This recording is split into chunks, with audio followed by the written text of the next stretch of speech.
여러분들 오늘 하루 행복하게 보내셨나요? 무엇보다도 그 지행합일 일신우일신 새로 알게 된 것을 써먹고 테스트하고 그 말라기 지난번에 배웠던 지난 시간에 내가 너희에게 복을 받을 곳이 없을 정도로 꽉꽉 눌러 부어주나 안 주나 한번 테스트해보라고 했죠. 여호와의 집에 10분의 1이 봉헌물이 가득 거할 수 있도록 우리의 영적인 삶을 독려하는 I am 우리 존재의 의식이 우리에게 간절히 원하는 어떤 그 약속이 되겠습니다. 오늘은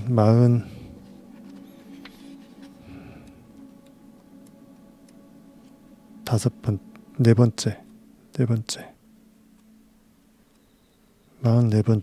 챕터 44번째 The Scale of Being에서 존재의 스케일, 우리가 존재라고 불리우는 그런 것들이 어떠한 영역의 범위 내에서 어떠한 차원을 달리해서 어떻게 존재하는데 존재가 어떻게 범위를 정해서 각각의 수준차로 정의가 돼서 존재하는지, 존재의 범위에 대해서 보고 우리가 어떠한 존재로서 살아야 될지, 우리가 실존 가치를 어느 쪽에 둬야 될지를 또 생각해 볼 수 있는 그런 또 다른 챕터를 네빌은 만들어줬어요. 세밀하게 디테일합니다. 바다님 어서 오세요. 반갑습니다. 하느님 이루어졌어요. 대단하시네요. 여기 채팅창에 너무 좁으면은 저한테 메일로 주세요. 나중에 제가 가다듬어서 잠깐 짤막한 시간에 여러분들과 나누는 시간 갖도록 하겠습니다. 메일은 우리 정보란에 저기 유튜브 메인 정보란에 있습니다. 축하합니다. 하느님 축하해 주세요. 여러분들 달려라 하니까는 사도 바울처럼 앞만 보고 달리니까는 저렇게 하니 하잖아요. 대단하십니다. 춘희양기님 어서 오시고. 예.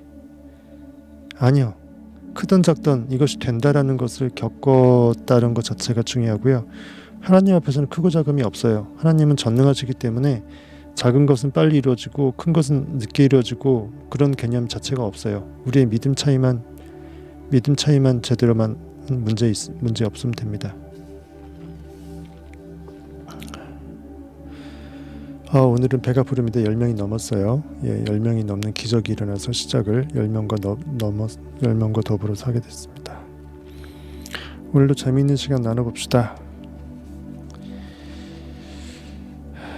이처럼 우리가 어떠한 존재로서 살아야 될지 한번 존재의 그 양태들을, 범위들을, 스케일들을 한번 알아보자 해서 The Scale of Being 이렇게 제목을 가보겠습니다. 하느님 축하합니다. 잘못하면 하느님 하다가 하나님 돼버리겠어요. 하느님이 하나님 빨리 되는 거 아니에요? IM이 그냥 빨리 돼버렸으면 달려가서 1등 해버리면 먼저 1등 되는 겁니다. IM 하나님이 먼저 되는 거예요. 마가복음 1장 14절로 15절 보겠습니다. 희한하게 성경책을 보니까 좀 더 필이 받더라고요. 지난번에 한번 해보니까. 그래서 성경책을 한번 이렇게 유성펜 아니면 이게 안 적혀져 갖고 창세기 쓰다가 말아져 버려서요. 보이죠? 창세기 쓰다가 안 적혀져 갖고 볼펜으로는 안 돼요. 각 챕터별로 전부 다 이렇게 했고, 이건 오늘 볼 거. 저 이렇게 열심히 하는 거 여러분들 눈물 나지 않으세요? 참. 엎드려라도 절 받으려고 이렇게 한번 보여드렸고요. 창세기 오늘 처음 할 거. 마가복음 1장 맞죠? 마가복음 1장 보겠습니다.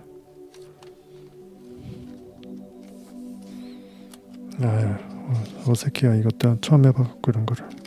저는 그냥 찾거든요. 근데 여러분들 시간 아까울까봐 미안해서 마가복음 보겠습니다. 1장 13절. 광야에서 40일을 계시면서 사탄에게 시험 받으시며 들짐승과 함께 계시니 천사들이 수종들더라. 성령이 곧 예수를 광야로 몰아내신지라. 광야에서 사탄한테 그 시험 받죠. 그러면서 그 요한이 잡힌 후 예수께서 갈릴리에 오셔서 하나님의 복음을 전파하여 이르시되 때가 찼고 하나님의 나라가 그 가까이 왔으니 회개하고 복음을 믿으라 하시더라. 이렇게 됐습니다. 세리 요한은 여자가 낳은 자 중에 최고의 자라고 해서 칭찬했죠. 즉 현실에서 이성과 오감으로 반응당하는 육체의 고깃덩어리의 완전체가 세리 요한이고, 현실에서 도저히 정말 내가 추구하는 진리가 없음을 깨닫고 거기서 딱 반전되는 타이밍에서 마지막 그나마 현실에서 완성될 수 있는 완성형의 끝판왕 정도가 세례 요한으로 빗댄 거고, 그 세례 요한이 예수의 길, 진리의 길을 예비하는 광야에서 외치는 소리 역할을 하죠. 그러면 찬양도 있죠. 나는 소리요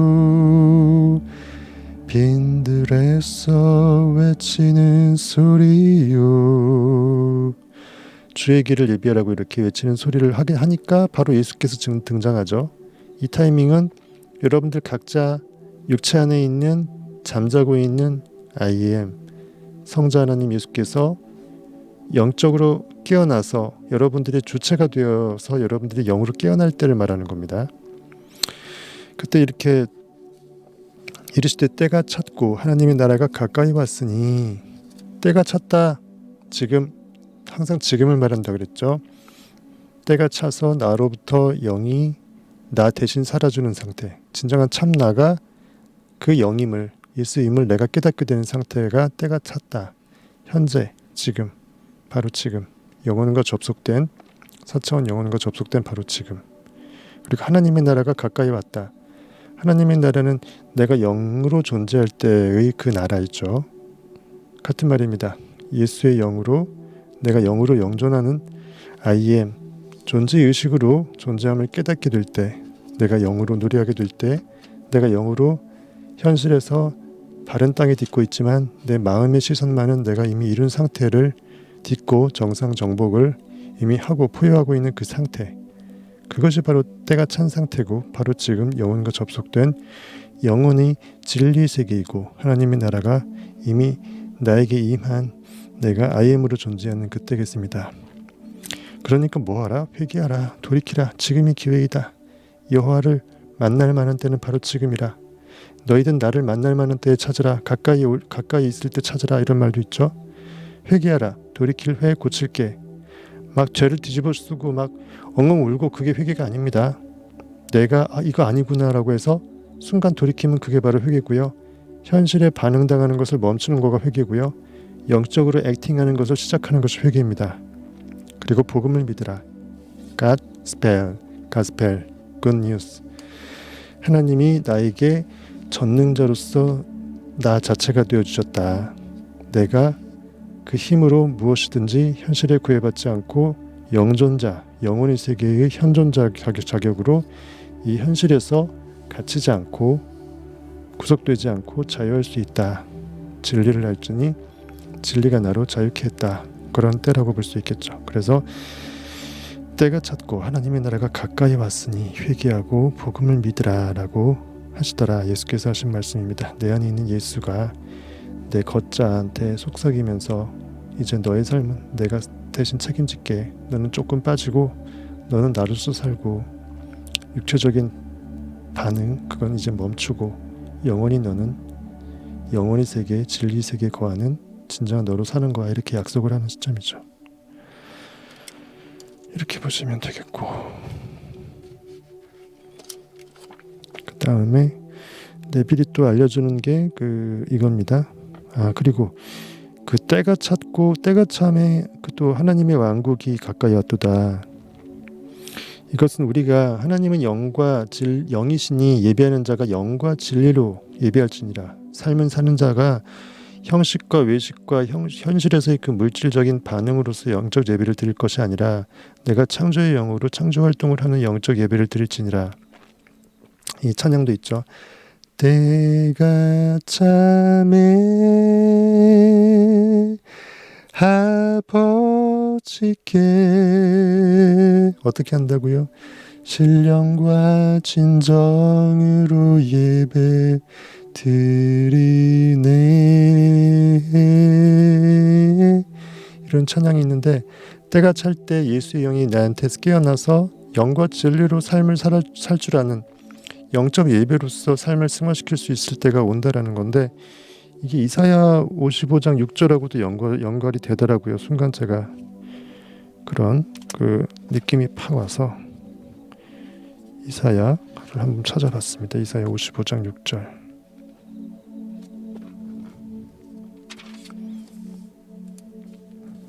너희는 여호와를 만날 만한 때에 찾으라.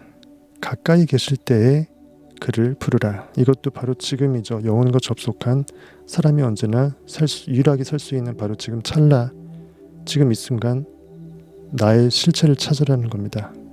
너희는 여호와를 만날 만한 때에 찾으라. 우리 만밀 여러분들 가까이 계실 때 부르시길 바라겠습니다. 바로 지금입니다. 그리고 누가복음 3장 23절 볼까요? 누가복음 3장 23절. 표시해놓으니까 편하네. 여러분들한테 시간도 세이브해드리고.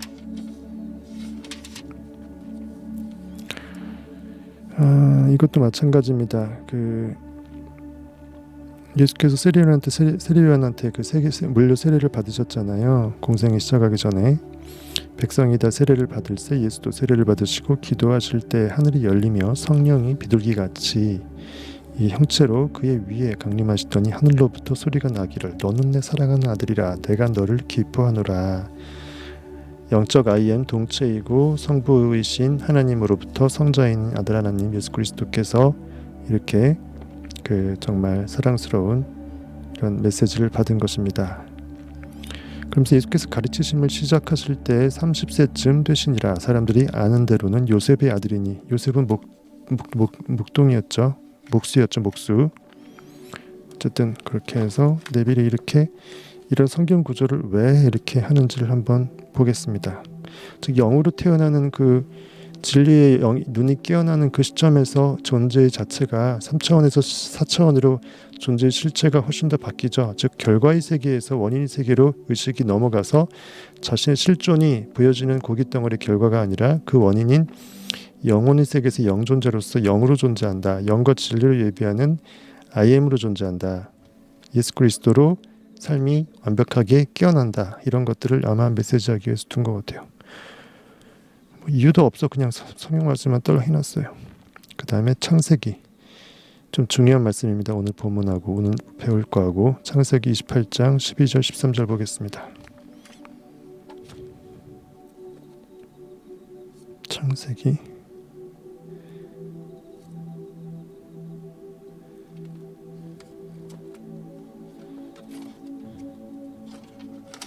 맞나?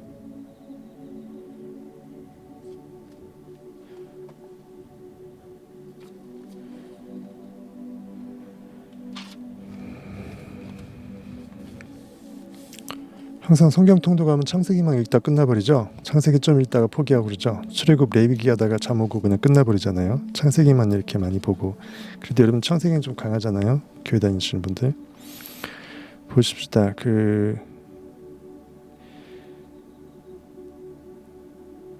이게 야곱이 장제상속권을 형 에사한테서 받고 이삭 아버지에게 축복을 받고 자기 어머니 리브가의 오라버니 되는 라반의 집으로 도망치라고 해서 몸을 피하잖아요. 그렇게 하면서 야곱이 브엘세바에서 떠나 하란으로 향하여 가더니 10절부터 보겠습니다. 한 곳에 이르러는 해가 진지라 거기서 유숙하려고 그곳에 한 돌을 가져다가 돌 베개로 삼은 거예요. 정말 딱딱한데도 돌을 베개로 삼았어요. 돌침대는 있어 돌베개는 없잖아요. 우리 장수 돌침대 별이 5개. 한 돌을 가져다가 베개로 삼고 거기 누워 자더니 이 베개가 돌베개가 무슨 뜻인지 한번 생각해 보세요. 머리에 돌이 접해지는 거죠. 머리가 상징하는 거가 뭔지 한번 생각해 보세요. 돌베개로 삼고 돌을 가져다가 베개로 삼고 거기 누워 자더니 꿈에 본즉 사닥다리가 땅 위에 서 있는데 땅이 이렇게 접지돼 갖고 서 있어요. 근데 그 꼭대기가 하늘에 닿았고 하늘은 공중이 아니고 영적인 거라고 했죠. 예, 존재의식 원인세계에 내 마음 안에 있는 영적인 겁니다. 하늘에 닿아 있고 또 본즉 하나님의 사자들이 그 위에서 오르락 내리락 하더라. 하나님의 사자, 하나님의 메신저, 하나님의 영이 왔다 갔다 한다는 것. 또 본즉 여호와께서 그 위에 서서 이르시되, 그 여호와께서 그 위에 있어요. 가장 본체의 위. 왜? 가장 고귀한 존재, 근원적 존재니까 그것을 이제 위에 있다라고 표현한 거예요. 근원적 존재니까, IM이니까. 또 본즉 여호와께서 그 위에 서서 이르시되, 나는 여호와니 너의 조부 아브라함의 하나님이요 이삭의 하나님이라. 즉 영적 아들로 불려지는 믿음의 조상인 아브라함과 이삭, 영의 아들이죠. 각자의 예수 그리스도의 영이 존재하는 그 존재의 영적 아버지이다. 하나님은 그 뜻입니다. 내가 누워있는 땅을 내가 너에게, 너와 내 자손에게 주리니. 이제 가나안 땅을 나중에 주기 위해서 이스라엘 백성이 이집트 가서 종살이 하다가 나중에 탈출하잖아요. 모세 통해서. 그걸 말하는 거예요. 미리 메시지를 해주는 거예요. 믿음의 상징이죠. 너희들이 결국은 선택받아서 하나님을 청종하다가 어느 순간 내 안에 있는 영을 따르지 않고 현실 세계에서 자꾸 반응틀체로 전락하면서 현실에 있는 왕을 찾고 현실에서 그 무엇을 찾다가 그 왕정 시대도 마찬가지잖아요. 그렇죠? 찾다가 결국은 돌아오게 되는데, 돌아오게 될 때 다시 가나안 땅으로 이렇게 하나님께서 인도하신다는 걸 상징하는 겁니다. 애굽에 종살이했다라는 것은, 애굽은 그 현실의 막강한, 우리를 두렵게 만드는 현실의 이성과 오감으로 반응당할 수밖에 없는 그 모든 것들에 우리가 죄와 악에 물들어서 반응당해서 그들의 종이 된 상태를 애굽에서 종살이했다라고 표현한 거예요. 거기서 구출됐다라는 것은 다시 하나님을 진정한 왕으로 섬기는, 내 안에 있는 IM, 의식을 진짜 절대 주권으로 섬겨서 영으로 살게 되는 그 상태로 원인 세계로 사는 상태로 회복되는 걸 말하는 건데, 미리 이걸 상징적으로 이 나중에 이름을 야곱이 이스라엘로 바꾸죠. 이스라엘 백성의 이제 머리가 되는데, 그 전에 하나님이 약속을 한 거예요. 여호와께서 그 위에 서서 이르시되, 가장 높은 곳에서 존재의 의식 IM으로 서서 이르시되, 나는 여호와니 너희 조부 아브라함의 하나님이요 이삭의 하나님이라. 내가 누워있는 땅을 내가 너와 내 자손에게 주리니. 누워있는 땅이라는 것은, 이걸 한번 해석을 해볼게요. 네빌은 뭐 자세하게 해석 안 해주니까 다시 한번 봅시다. 해가 졌는데 거기에 유숙하려고 일단 잠을 자야 되니까 한 돌을 가져다가 베개로 삼고 거기 누워 자더라. 저는 이렇게 해석했어요. 돌은 믿음을 상징하죠. 베드로가 믿음을 상징하고 반석이란 뜻이듯이 돌을 어디다가 가져갔어요? 잠을 잔다라는 것은 우리 잠재의식으로 빠져들어가서 우리가 원하는 꿈나라로 가서 내가 원하는 것들을 기도 명상으로 집어넣을 수 있는 최고의 황홀한 기회의 순간이잖아요. 복받을 수 있는 순간, 은혜 받을 수 있는 순간. 그 찰나에 도구 삼은 게 강력한 믿음이 필요하죠. 믿음의 씨앗을 잠재의식에 심어내야 되는데, 믿음을 상징하는 것이 돌이다. 돌을, 즉 믿음을 어디에? 머리에 베고, 머리는 생명을 상징한다. 사람의 생명은 결국은 숨, 호흡이 아니라 영적 생명, 즉 의식에 있다. 사람의 피도 의식을 상징하는 생명이라 그랬죠. 나의 의식이 어디에? 현재 의식이 어디에? 강력한 상상력이 어디에? 돌이라는 믿음의 절대적인 강력한 느낌의 기반 위에서 원하는 욕망들을 잠재의식에 심어내는 거죠. 그래서 잠자는 거죠. 그렇게 돌베개와 머리에 뱉는 것과 잠을 청한다라는 걸 그렇게 해석하시면 되겠습니다. 딱 맞죠? 거기 누워 자더니 잠든 거예요. 잠들게 되면은 완벽하게 내가 원하는 그 꿈을 성취한 상태에서 빠져들어가게 되는 거죠. 강력한 믿음도 있겠다. 돌도 있겠다. 그 다음에 내 의식이 완벽하게 믿음과 접해 있겠다.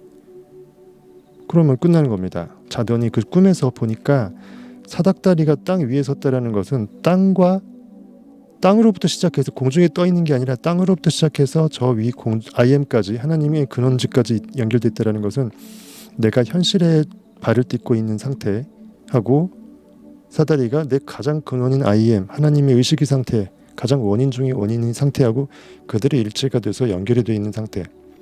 또 oneness of God, 신의 일체성을 야곱이 앞으로 이스라엘이들 이 사람이 느끼고 있었다. 내 안에 영으로 진리로 꽉 차 있었다라는 걸 상징하겠죠. 그러니까 굳이 사닥다리가 땅에 이렇게 접해 있으면서 위로 올라가 있다. 그러면서 어떻게 돼 있다?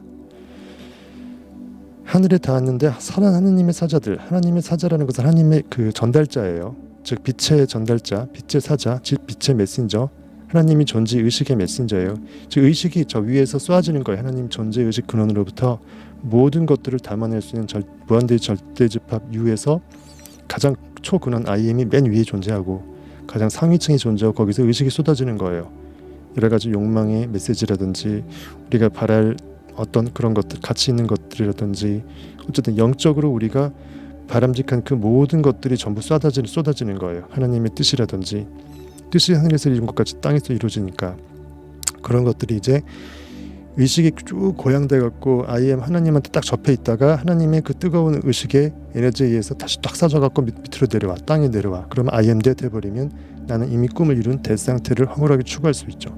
다시 또 원래대로 IM으로 돌아가 갖고 또 원하는 것들을 또 대투 IM 대투 해버리면 대투가 또 이렇게 또 상상이 또 이제 그 현실에 쏴지게 되고 그런 것을 상징하게 되면 하나님의 그 의식이 오르락 내리락 하는 거, 즉 에너지 상태가 오르락 내리락 하는 거. 그리고 우리가 상상을 할 때 굉장히 전자기적으로 에너지를 높이잖아요. 생각 에너지가 커지잖아. 우리의 어떤 그 몰입의 심취도에 따라서 전 우주에 쏘아내는 에너지가 달라질 수 있잖아요. 그런 것들이 올라갔다가 내려가는 상태, 이런 것들을 해갖고 마치 하나님의 사자가 오르락내리락 한 것으로 표현한 겁니다. 신비하죠 되게. 즉 우리가 상상을 통해서 현실 창조하는 그 과정에서의 그 우리 그 의식의 상태를 얘기하는 것이고, 마치 우리가 이제 마이크 하게 된 마이크 볼륨 상태를 이제 업 앤 다운으로 계속 표시해주는 그런 그래프들 있죠. 그런 거로 생각할 수도 있겠죠. 그러면서 하나님이 가장 상부에 있는데 또 먼저 여호와께서 그 위에 서서 이르시되 나는 너의 하나님이다. 너의 할아버지 하나님, 너의 아버지 하나님일 뿐만 아니라 너의 하나님, 즉 믿음의 계보의 하나님이다. 믿음으로써 사는 영적 존재들은 나를 아버지라고 부른다. 왜? 아버지와 아들을 하나니까. 그렇게 하면서 앞으로 어떻게 복을 줄지 하나님께서 메시지를 주는 것입니다. 내가 누워있는 땅이라는 것은 뭘 상징합니까? 머리를 땅에 대고 있죠. 돌베개를 통해서 강력한 믿음, 느낌 기반 위에서 의식이 어떤 것에 초점을 맞추게 되면 그것은 반드시 이루어질 수밖에 없는데, 의식이 거한 초점을 상징하는 게 내가 그 여기서 말하는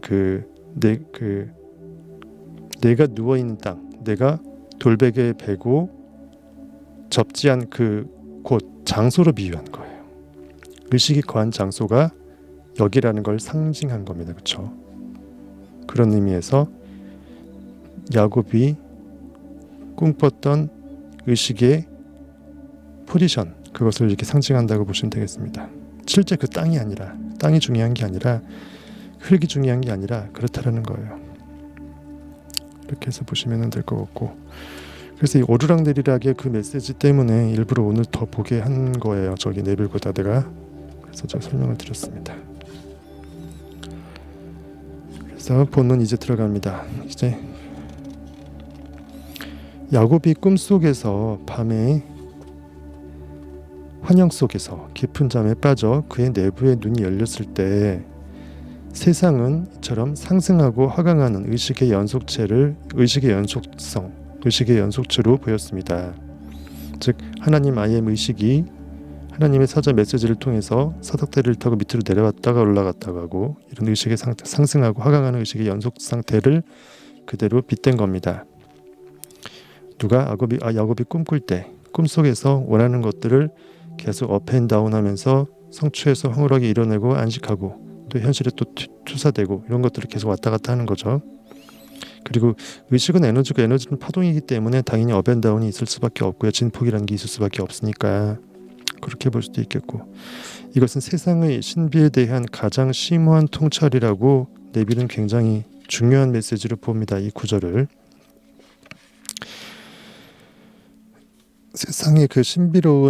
세상의 신비를 이렇게 빗대서 이렇게 심오하게 통찰해서 디테일하게 그 영적으로 표현해낸 것이라고 보는 건데요. 야곱은 상승하고 하강하는 그 의식의 가치, 즉 의식의 상태를 봤습니다. 이 내적인 가치는 외부 세상의 모든 것들에 의미를 부여했습니다. 우리가 내적으로 어떤 그러니까 의미라는 말로 이 챕터에서는 새롭게 해석하시는데요. 의식과 의미가 다를 게 없습니다. 의미는 조금 더 와 닿는 말이고요. 우리가 일상적으로 너 이거 의미 있겠어? 아무 의미 없을 것 같은데 이 일 하지 말자 저걸로 가자. 별 의미 없어. 안 해도 돼. 이렇게 조금 더 살갑게 쓰는 용어인데 의식이라는 걸 잘 안 쓰죠. 죽은 사람이 죽었다가 살아났을 때 병원에서 의식이 돌아왔다. 그런 어떤 그런 병원적 용어로 쓰이거나 의식이라는 것은 형이상학적으로 쓰이기 때문에 의미라는 것을 좀 더 디테일하게 한정해서 우리가 원인 세계에서 의미 가치를 부여하고 그것을 머금고 다른 말로 뜻이라고 볼 수 있어요. 뜻이 하늘에서 이루어진 것 같이 우리가 어떤 의지, 뜻 그런 것들을 머금게 되면 궁극의 어떤 원하는 목표를 타겟팅하게 되고 그것을 위해서 과정에서 성취의 과정에서 꿈을 꿀 거 아닙니까? 이처럼 내적인 가치는 외부 세상의 모든 것들에 그 의미를 부여했다. 즉 의미를 갖고 있게 되면 그 의미가 표출이 된다. 현실로 익스텐션, 확장이 된다 이 뜻입니다. 즉 현실에 보여지는 그 모든 것들은 다 부여받은 의미들이 존재하는데 그걸 원인 세계를 아는 사람들은 아는데 모르는 사람들은 현실에서 보여지는 것이 다기 때문에 모를 수밖에 없다라는 건데요. 왜냐하면 그런 가치 범위가 이게 없다면 삶에는 어떤 의미도 없을 것이기 때문입니다.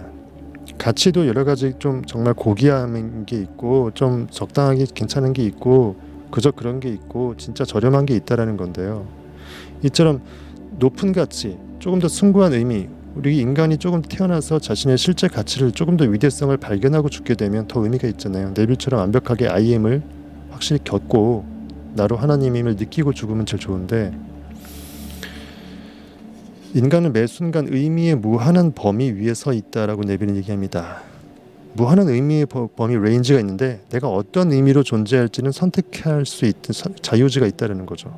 내가 무엇을 목적으로 선택하고 상상할지는 내 마음이라는 거죠. 만일 의미가 없다면 이전에 생겼던 어떤 사물이나 사건도 없을 것이고 즉 우리 인간 각자 안에 존재하는 하나님이 어떤 의식행위를 해서 즉 우리가 어떤 의식을 통해서 의미 가치를 부여해서 그것이 마음에 머금게 되면 현실에 투사가 된다는 건데요. 그러면 어떤 사물이나 사건도 존재할 수 없었을 것이고 지금 존재하는 어떤 사물이나 사건도 존재하지 않았을 것입니다. 그 다음에 되게 중요한 말을 합니다. 하나의 사물이나 어떤 한 사건이 개개인에 대해 갖고 있는 의미 여러 사람 따라 동일한 사물이나 동일한 사건을 어떻게 보는지에 따라서 시각에 따라서 그 사람의 의식 수준에 따라서 완벽하게 다르게 해석될 수 있다는 건데요. 하나의 사물이나 사건이 개개인에 대해 갖고 있는 의미는 뭐에 따라 다른다? 어떠한 그 차원의 의식 수준을 갖고 있느냐에 따라서 뭐는 뭐밖에 안 보인다는 건데요. 그 의미는 자신의 의식 수준을 직접적으로 증거하고 보여주고 있다라고 네빌은 얘기합니다. 의식 수준에 따라 부여된 의미 가치가 상이할 수 있다는 거예요. 내가 어떠한 의미 가치로 삶에 나타나는 사건들이나 내 눈앞에 보이게 될 사물에 대해서 어떻게 그것을 의미 부여하는 원인 세계로서 살았기 때문에 그것이 결과에 어떻게 표출되었는지를 내가 추론할 수 있다는 건데요.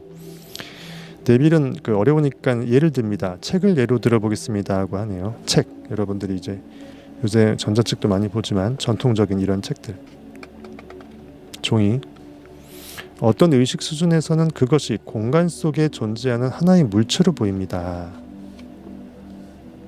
그냥 부피를 갖고 있고 뭐 몇 페이지 굳이 세보진 않았지만 적당하게 두께 느껴지고 크기, 면적 뭐 이런 것들 그냥 공간 속에 자리를 차지하고 있는 어떤 종이 덩어리 이 정도 공간 속에 존재하는 하나의 물체로 보입니다. 가장 저차원적인 수준에서의 그 책에 대한 시선이겠죠. 책의 의미 가치를 부여한 가장 저차원적인 것. 조금 더 높은 의식 수준에서는 종이 위에 일정한 규칙에 따라서 문법 이런 것들이겠죠. 자음 모음들 문자들을 이렇게 모아놓은 배열해서 조합한 모아놓은 것을 이렇게 책이라고 정의 내리고 의미를 부여할 수도 있겠죠. 책이라고 생각하면서 또 보다 더 높은 수준의 의식에서는 어떤 의미가 단순히 문자 배열이 그렇게 되는 것은 이거를 통해서 어떤 것을 메시지하고 알려주기 위한 어떤 의미가 내포된 그런 의미 어떤 의미를 실제로 표현한 것이 책이다. 책은 종이가 아니다. 우리가 성경이라고 하는 것은 하나님의 말씀이라고는 보통 하지만 책에 있는 글자 자체가 하나님 말씀이 아니죠. 종이도 아니고 잉크도 아니죠. 이걸 우리가 제대로 진리 가운데 해석을 해서 그 안에 있는 우물물을 길어내서 진리의 정수를 길어내서 우리가 마실 수 있는 상태가 됐을 때 그것이 비로소 진리인 거죠. 그것이 진짜 바이블이고 하나님 말씀인 거죠. 그리고 삶에서 실질적으로 영적으로 메시지를 줬을 때 그것을 영적으로 간합해서 받아들여서 오케이 하면서 바로 믿어내고 전진하는 그것이 진짜 영적인 예배가 되고 그것이 진짜 하나님 말씀이 되겠죠. 어떻게 보면 성경책 자체는 도구예요. 도구. 이걸 통해서 우리가 봐도 못 보는 자가 대부분이기 때문에 특별히 그것을 반해는 사람한테만 또는 그 사람들과 같이 그 진리를 공유하는 사람한테만 가능한 어떤 형이상학적인 아주 난해한 도구가 될 것입니다.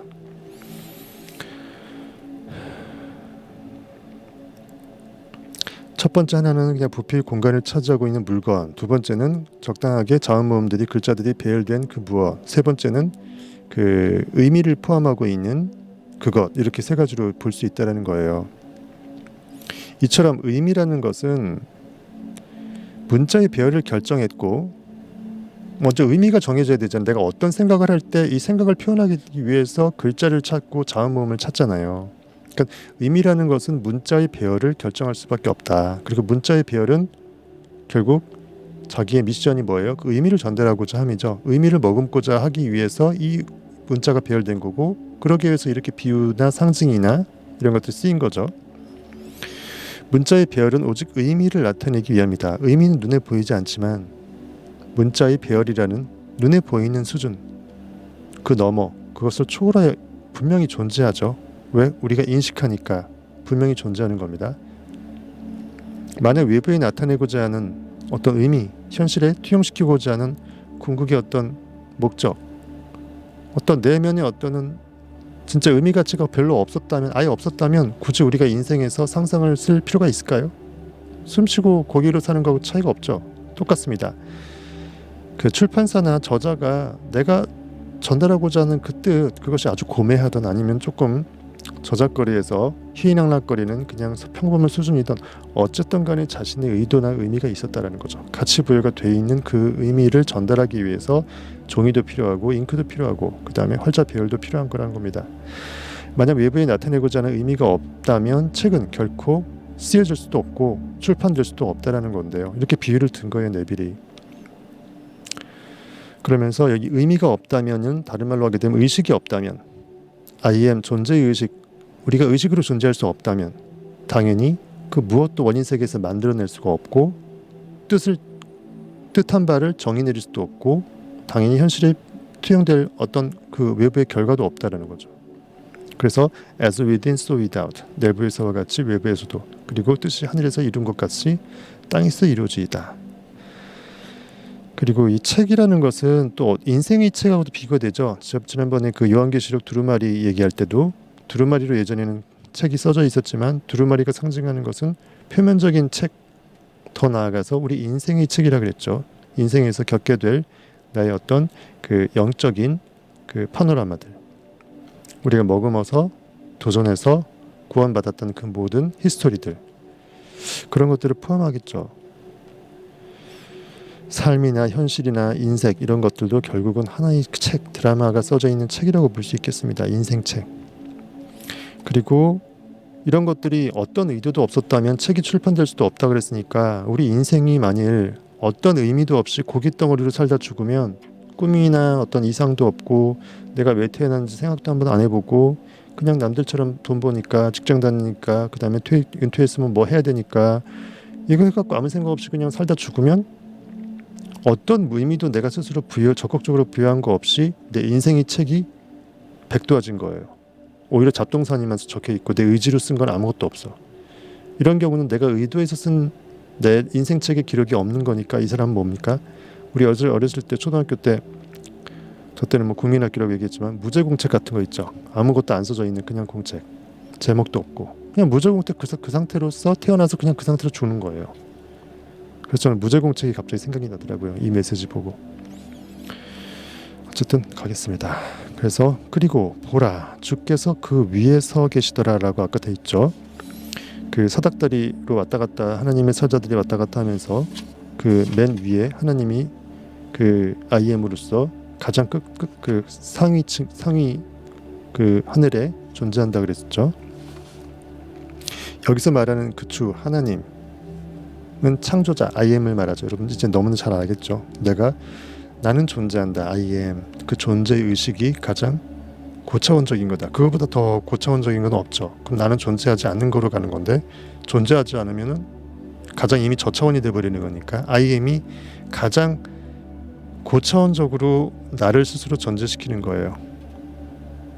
그것이 내가 그 무한대의 가능성으로 모든 것을 이미 머금고 전체집합으로 모든 관념을 넣어낼 수 있는 그 의식. 전 예전부터 그렇게 정의를 했는데 네빌7을 읽다 보니까 네빌도 다른 책에서 리액트에서 그렇게 또 정의를 하고 있더라고요. 제가 정의했던 게 맞더라고요. 네빌도 그런 식으로 비슷하게 생각을 하더라고요. 주와 의미는 그 창조자, 즉 삶에 드러난 현상의 원인이다. 의미라는 거, 의식이라는 거, 원인 세계의 그것이라는 거, 가치 부여하는 것이라든지 주, 메인 같은 말이라는 겁니다. IM만이, 의식만이 의미를 부여할 수 있고요. 의식만이 무엇을 생각할 수 있고 인식해낼 수 있습니다. 그리고 IM만이 내가 왕노릇할 수 있고 주가 될 수 있어요. IM만이 크리에이팅, 창조를 할 수 있고요. 그 IM이 적극적으로 상상의 활동을 할 수 있는 의식의 근원이 되는 거죠. 즉 삶에 드러난 모든 현상들의 원인이 되는 겁니다. 그 다음 요한복음 1장 1절 너무 쉬운 말씀이죠. 태초에 말씀이 있었고 그 말씀이 하나님과 함께 있었으니. 일단 본문을 봅시다. 요한복음 1장 1절. 네빌 책 성경은 영 마음에 안 들어서. 요한복음 1장 1절. 태초에 말씀이 계시니라. 말씀이 하나님과 함께 계셨으니 이 말씀은 곧 하나님이라.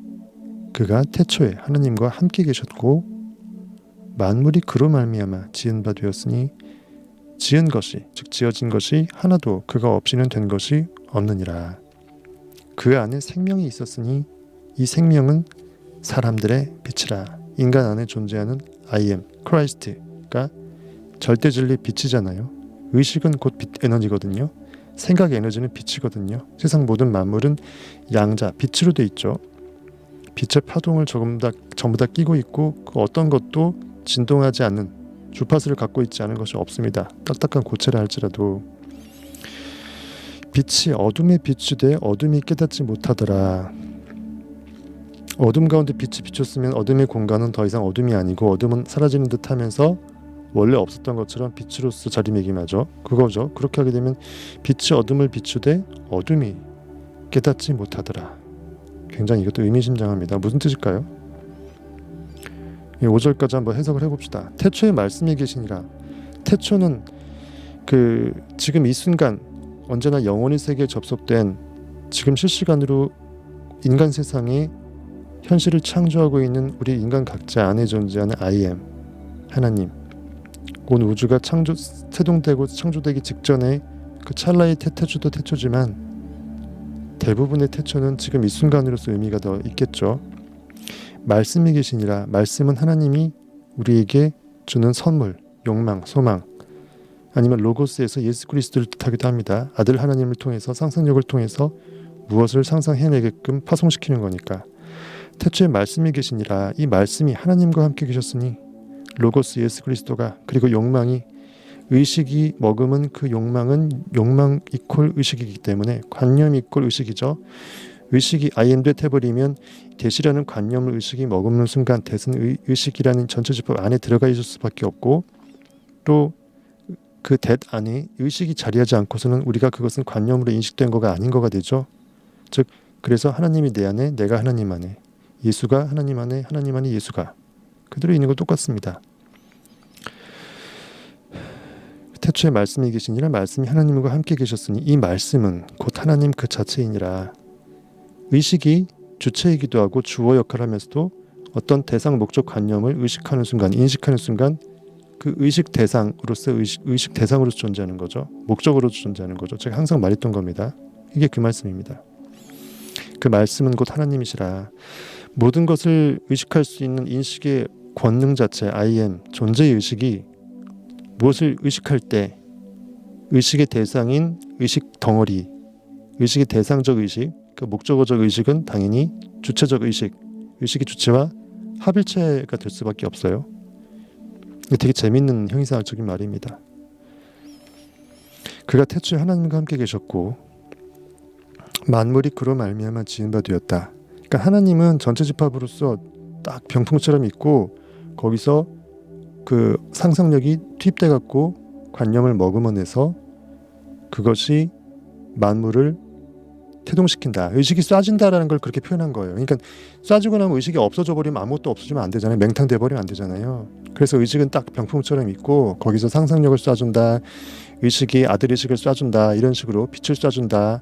이런 식으로 해갖고 그 만물이 그로 말미암아 즉 하나님께서 쏴주는 것을 말씀이라고 여기 표현했잖아요. 욕망.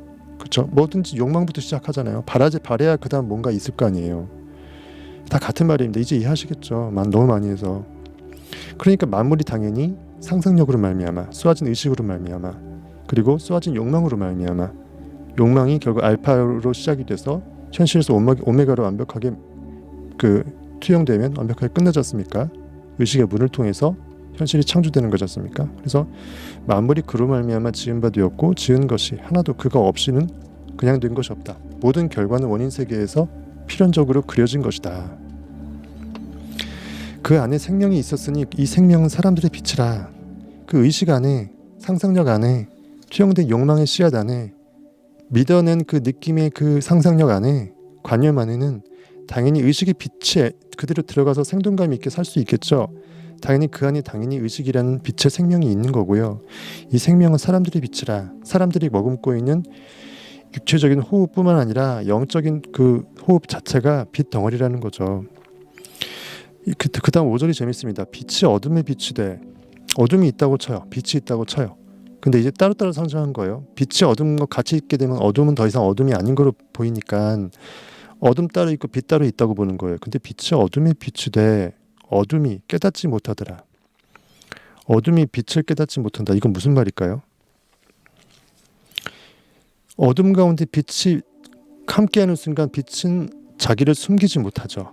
숨을 데가 없죠. 스스로 숨을 데가 없다. 즉 원래 없었던 것처럼 사라진다. 영문도 모르고 어둠은 원래 없었던 것처럼 소리소문 없이 쫓겨난다. 뭘 상징합니까? 현실의 결과의 세계를 어둠이라고 보고 원인 세계를 빛, 의식의 세계라고 본다면 원인으로부터 결과가 나는데 결과에만 빠져있는 사람은 영문도 모르고 원인도 모르고 모든 게 우연이고 운이고 보여지는 것에서 원인을 찾으니까 당연히 진정한 원인을 추적할 수가 없죠. 그러니까 뭡니까? 빛이 어둠에 빛이 돼. 결과 세계의 의식이 원인 세계의 역할을 해갖고 결과 세계의 그 결과물을 도출하되 이 현실 결과물 즉 어둠은 뭘 몰라? 그 원인을 깨닫지 못한다. 그러니까 어둠이 깨닫지 못하다라고 얘기한 거예요. 이해하시겠어요? 그걸 이제 아까 얘기했던 빛과 어둠이 같이 있게 되면 빛이라는 게 갑자기 싹 없어지니까 영문도 없이 자기 숨을 때도 없이 원래 없던 것처럼 사라지니까 당연히 깨달을 수 없는 거가 되는 거고요. 어둠 입장에서는 자기는 뭐가 되겠어요? 나는 존재했던 건가 싶을 거 아니에요. 그렇게 해서 현실의 결과물들은 그래서 우리가 현실에 반응당하면 고기가 될 수밖에 없는 게 진정한 원인에 거할 수 없기 때문에 영문도 모르고 세상에 왜 이렇게 안 좋은 일들이 생기는지 이유도 없이 열만 받고 짜증내는 거예요. 그래서 어둠이 깨닫지 못하더라. 육체의 고깃덩어리 리액트 자동 반응 기계로 전락하게 되면 내가 왜 이렇게 짜증만 나야 되는지 깨닫지 못하더라. 나 이렇게 재수가 없는지 깨닫지 못하더라. 이렇게 표현하면 되겠죠. 이렇게 요한복음이 돼 있고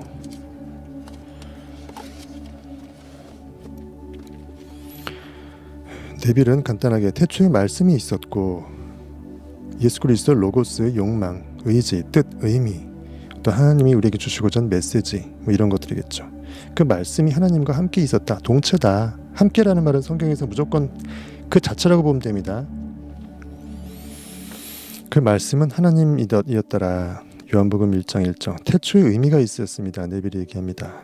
의미가 없었으면 태초라는 것도 존재할 수 없죠. 왜냐하면 시공간이 존재해서 뭔가가 투영되려면 원인 세계가 뭔가 있었다라는 건데, 창조의 의미, 창조의 의지가 하나님한테 없었으면, 나 사람 될래라는 게 없었으면 사람이 거할 공간, 시간이 존재할 수가 없었겠죠. 그러니까 태초의 의미가 있었습니다. 누구에게? 하나님한테. 그 의미를 우리가 부여받으니까 인간이 탄생한 거죠. 그리고 그 의미는 의미를 표현한 자, I am, 존재의식, 무한대의 전체집합 유입니다. 그 자와 동체로서 함께 있었습니다. 그래서 의미는, 즉 의미를 표현한 자와 그대로 이퀄입니다. 아까 얘기했죠. 의식이 주체, I am은 의식이 어떤 관념에 의식을 불어넣어서 그 안에 들어가 살아서 생명을 불어넣어서 관념으로 존재할 때, 즉 전체의 그 의식의 전체 집합 U 안에 부분 집합의 알파라는 관념이 머금어져서 의식이 튀어될 때, 알파 또한 의식과 동칠 수밖에 없는 거죠. 의식이 없는 알파는 불가능하니까 알파 안에 의식이 있고, 의식 안에 당연히 전체 집합이니까 당연히 의식 안에 알파는 당연히 있는 거고, 그렇죠? 그래서 하나님이 내 안에, 내가 하나님 안에. 이해되시죠? 그러니까 의미라는 것은 의미를 표현한 자, 의미 지을 수 있는 주권자, 즉 인식의 권능자, 인식자, 상상자, 상상력. 그렇죠. 상상력하고 상상 자체하고 상상의 대상하고 이퀄이듯이 똑같은 거예요. 의미는 의미를 표현한 자하고 동체입니다. 즉 의식 주체는 의식의 대상 관념과 동일합니다. 떨어질 수가 없습니다. 우리가 표현상, 강학상 이렇게 구분지어서 우리가 이제 그거를 이제 형이상학적으로 우리가 그 의미 지운다라는 거죠. 어쨌든 시공간에 존재하는 사물과 사건은 현실에 있는 모든 일어나는 사건들이나 사물들은 그것들을 만들어낸 그 원인 세계에서의 그 의미의 그 수준보다 좀 더 하등한 수준이겠죠. 왜냐하면 차원이 더 미치니까 더 낮은 수준을 차지합니다. 모든 것들은 의미에 의해 만들어졌고, 의미하니까 어색하죠. 의식이라는 말이 좀 더 그동안 우리가 내빌이 항상 썼던 말인데 이 챕터에서는 의미를 조금 더 의미 지우고 있어요. 의미가 없다면 이곳에 지어진 것 중에 어떤 것도 지어지지 않았을 것입니다. As within, so without. within이 없으면 without도 없는 거죠. 눈에 보이는 모든 것들은 보이지 않는 보다 높은 의미의 질서, 조화, 그것이 펼쳐진 결과라는 사실을 이해하는 것은 매우 중요하다고 데빌은 얘기합니다. 무너지니까 어려워요. 눈에 보이는 모든 것들, 현실에 보여지는 그런 것들은 보이지 않는 그것, 즉 보이지 않는 진리, 영의 세계, 원인 세계, 보다 높은 의미의 조금 더 의미 주어진, 조금 더 고매한, 웅대한, 위대할 수 있는 카스모스, 질서. 그리고 질서는 항상 조화롭죠. 조화, 밸런스가 분명히 중요합니다. 질서와 조화로 어떠한 의미를 딱 각인시키게 되면 그것이 잠재의식에 들어가서 현실에 그거에 맞는 시나리오로 현실에서 투영되는 거죠.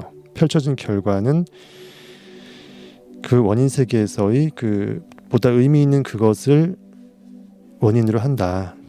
이것을 이해하는 게 되게 중요하대요. 그러니까 말만 어렵지 되게 쉬운데, 알면 쉬운데, 보겠습니다. 우리는 보통 어떤 사건이 일어났고 뭐 교통사고가 났다든지 뭐 이런 거, 아니면은 우리가 월드컵에 4강 들어갔다든지 이런 거, 우리는 보통 어떤 사건이 일어났고 또 그것이 어떻게 일어났는지, 즉 현실에서의 단순한 원인과 그것의 어떤 결과, 이를 규명하는 정도 말하는 거였죠.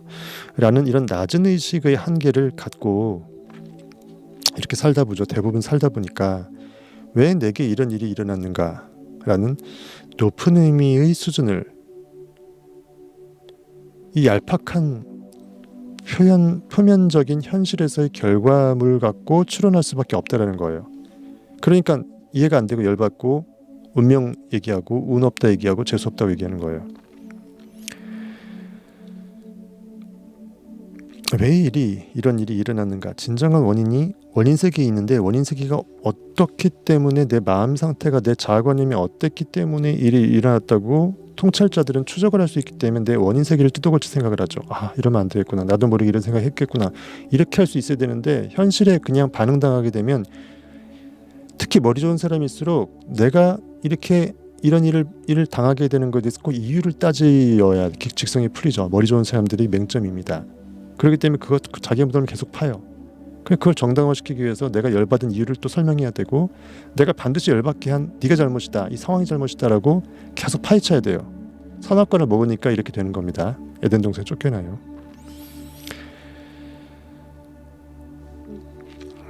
우리는 보통 어떤 사건이 일어났고 어떻게 일어나는지라는 낮은 의식의 한계를 갖고 왜 이런 일이 일어났는가라는 정말 높은 의미 차원의 그 수준을 설명하려고 이렇게 아둔한 머리로 굴린다라는 거죠. 실제적인 예를 들어 이것을 설명해 보겠다고 네빌은 얘기합니다. 실제로 설명해 보면 되게 쉬울 거예요. 박은희님 늦으셨네요. 늦었으니까 페널티. 올리브님 예 오셨고 감사합니다. 아이리님 예 열심히 오시니까 좋습니다. 오늘도 좋은 강의 맞아요, 박은희님.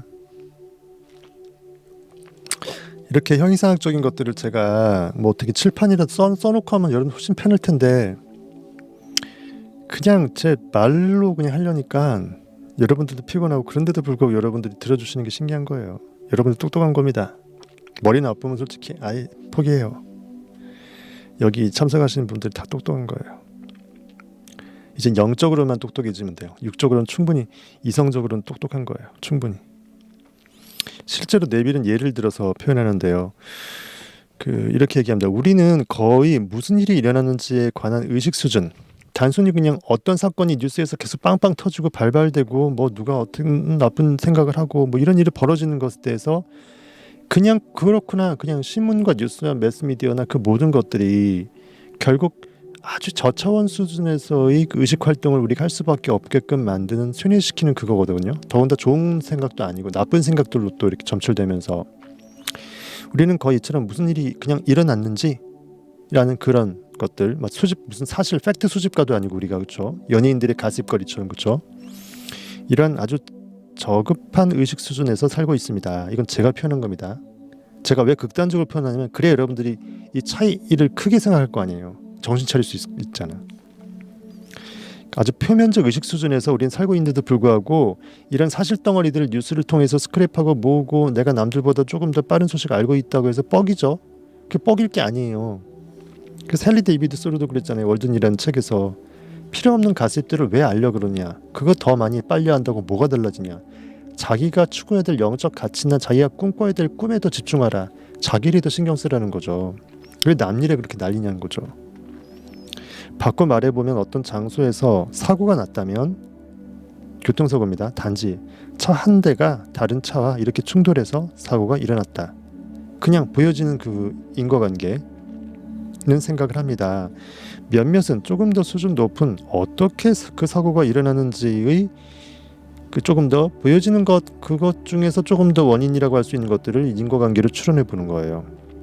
그 의식 수준에서 살고 있습니다. 현실 표면적인 거에서 원인과 결과를 연결시켜주는 그런 뭐 교통사고 그 분석하는 담당관들의 그 수준이겠죠. 그날은 비가 와서 도로가 미끄러웠기 때문에 뒤에 오는 차가 앞차를 치었다고 분석하면서 사고를 이해합니다. 이번엔 드문 경우인데 나머지 진짜 고차원적인 게 있어요. 우리들 중 소수만이, 아주 극소수만이 네빌 정도의 네빌과 그 끈앞을 정도 되는 정도의 사람만이 왜 그런 사고가 발생했는지를 묻는, 우리 만밀 여러분들 정도는 돼야지, 그렇죠? 묻는 가장 높은 원인의 측면으로 사고를 바라봅니다. 조금 더 그 안 보이는 세계, 보이지 않는 세계로 조금 더 그 영적 통찰 추론을 그 깊이 넓혀가는 거죠. 그들은 그런 외부의 사건을, 이 교통사고를 이렇게 만들어낸 눈에 보이지 않는 그 교통사고자의 의식의 상태를 인식하고 있습니다. 즉 4차원적인 영적 분별 통찰, 직관적으로 직감할 수 있다는 거죠. 눈에 보이지 않는 의식의 상태가 무엇이었기 때문에 아마 이게 이렇게 될 것이었을 거라고 추론해 볼 수 있는 거예요. 왜? 사람은 상상력은 창조자니까. 사람의 모든 인식은요, 창조시키는 힘이 있기 때문에 나쁜 생각을 하게 되면 분명히 그게 원인이 될 수 있거든요. 제가 위에서 예를 든 자동차 사고의 주인공은 실제 주인공인데요. 어느 미망인이었는데요. 미망인. 그녀는 능력이 없었지만 자신이 환경을 새롭게 하고 싶은 커다란 소망을 지녔습니다. 뭔가 버겁고 미망인이고 허덕이고, 하지만 여기서 정말 다른 스테이지로 넘어서고 싶은 욕망이 굉장히 컸다라는 거예요. 기본적으로 경제적인 거가 가장 크겠죠. 자신의 상상력을 올바르게 사용한다면 소망하는 일을 해낼 수 있다는 것을 듣고서, 네빌한테 얘기 듣고서 그녀는 자신이 원하는 곳에 실제로 살고 있다라고 상상을 했어요. 원하는 집을 상상했겠죠.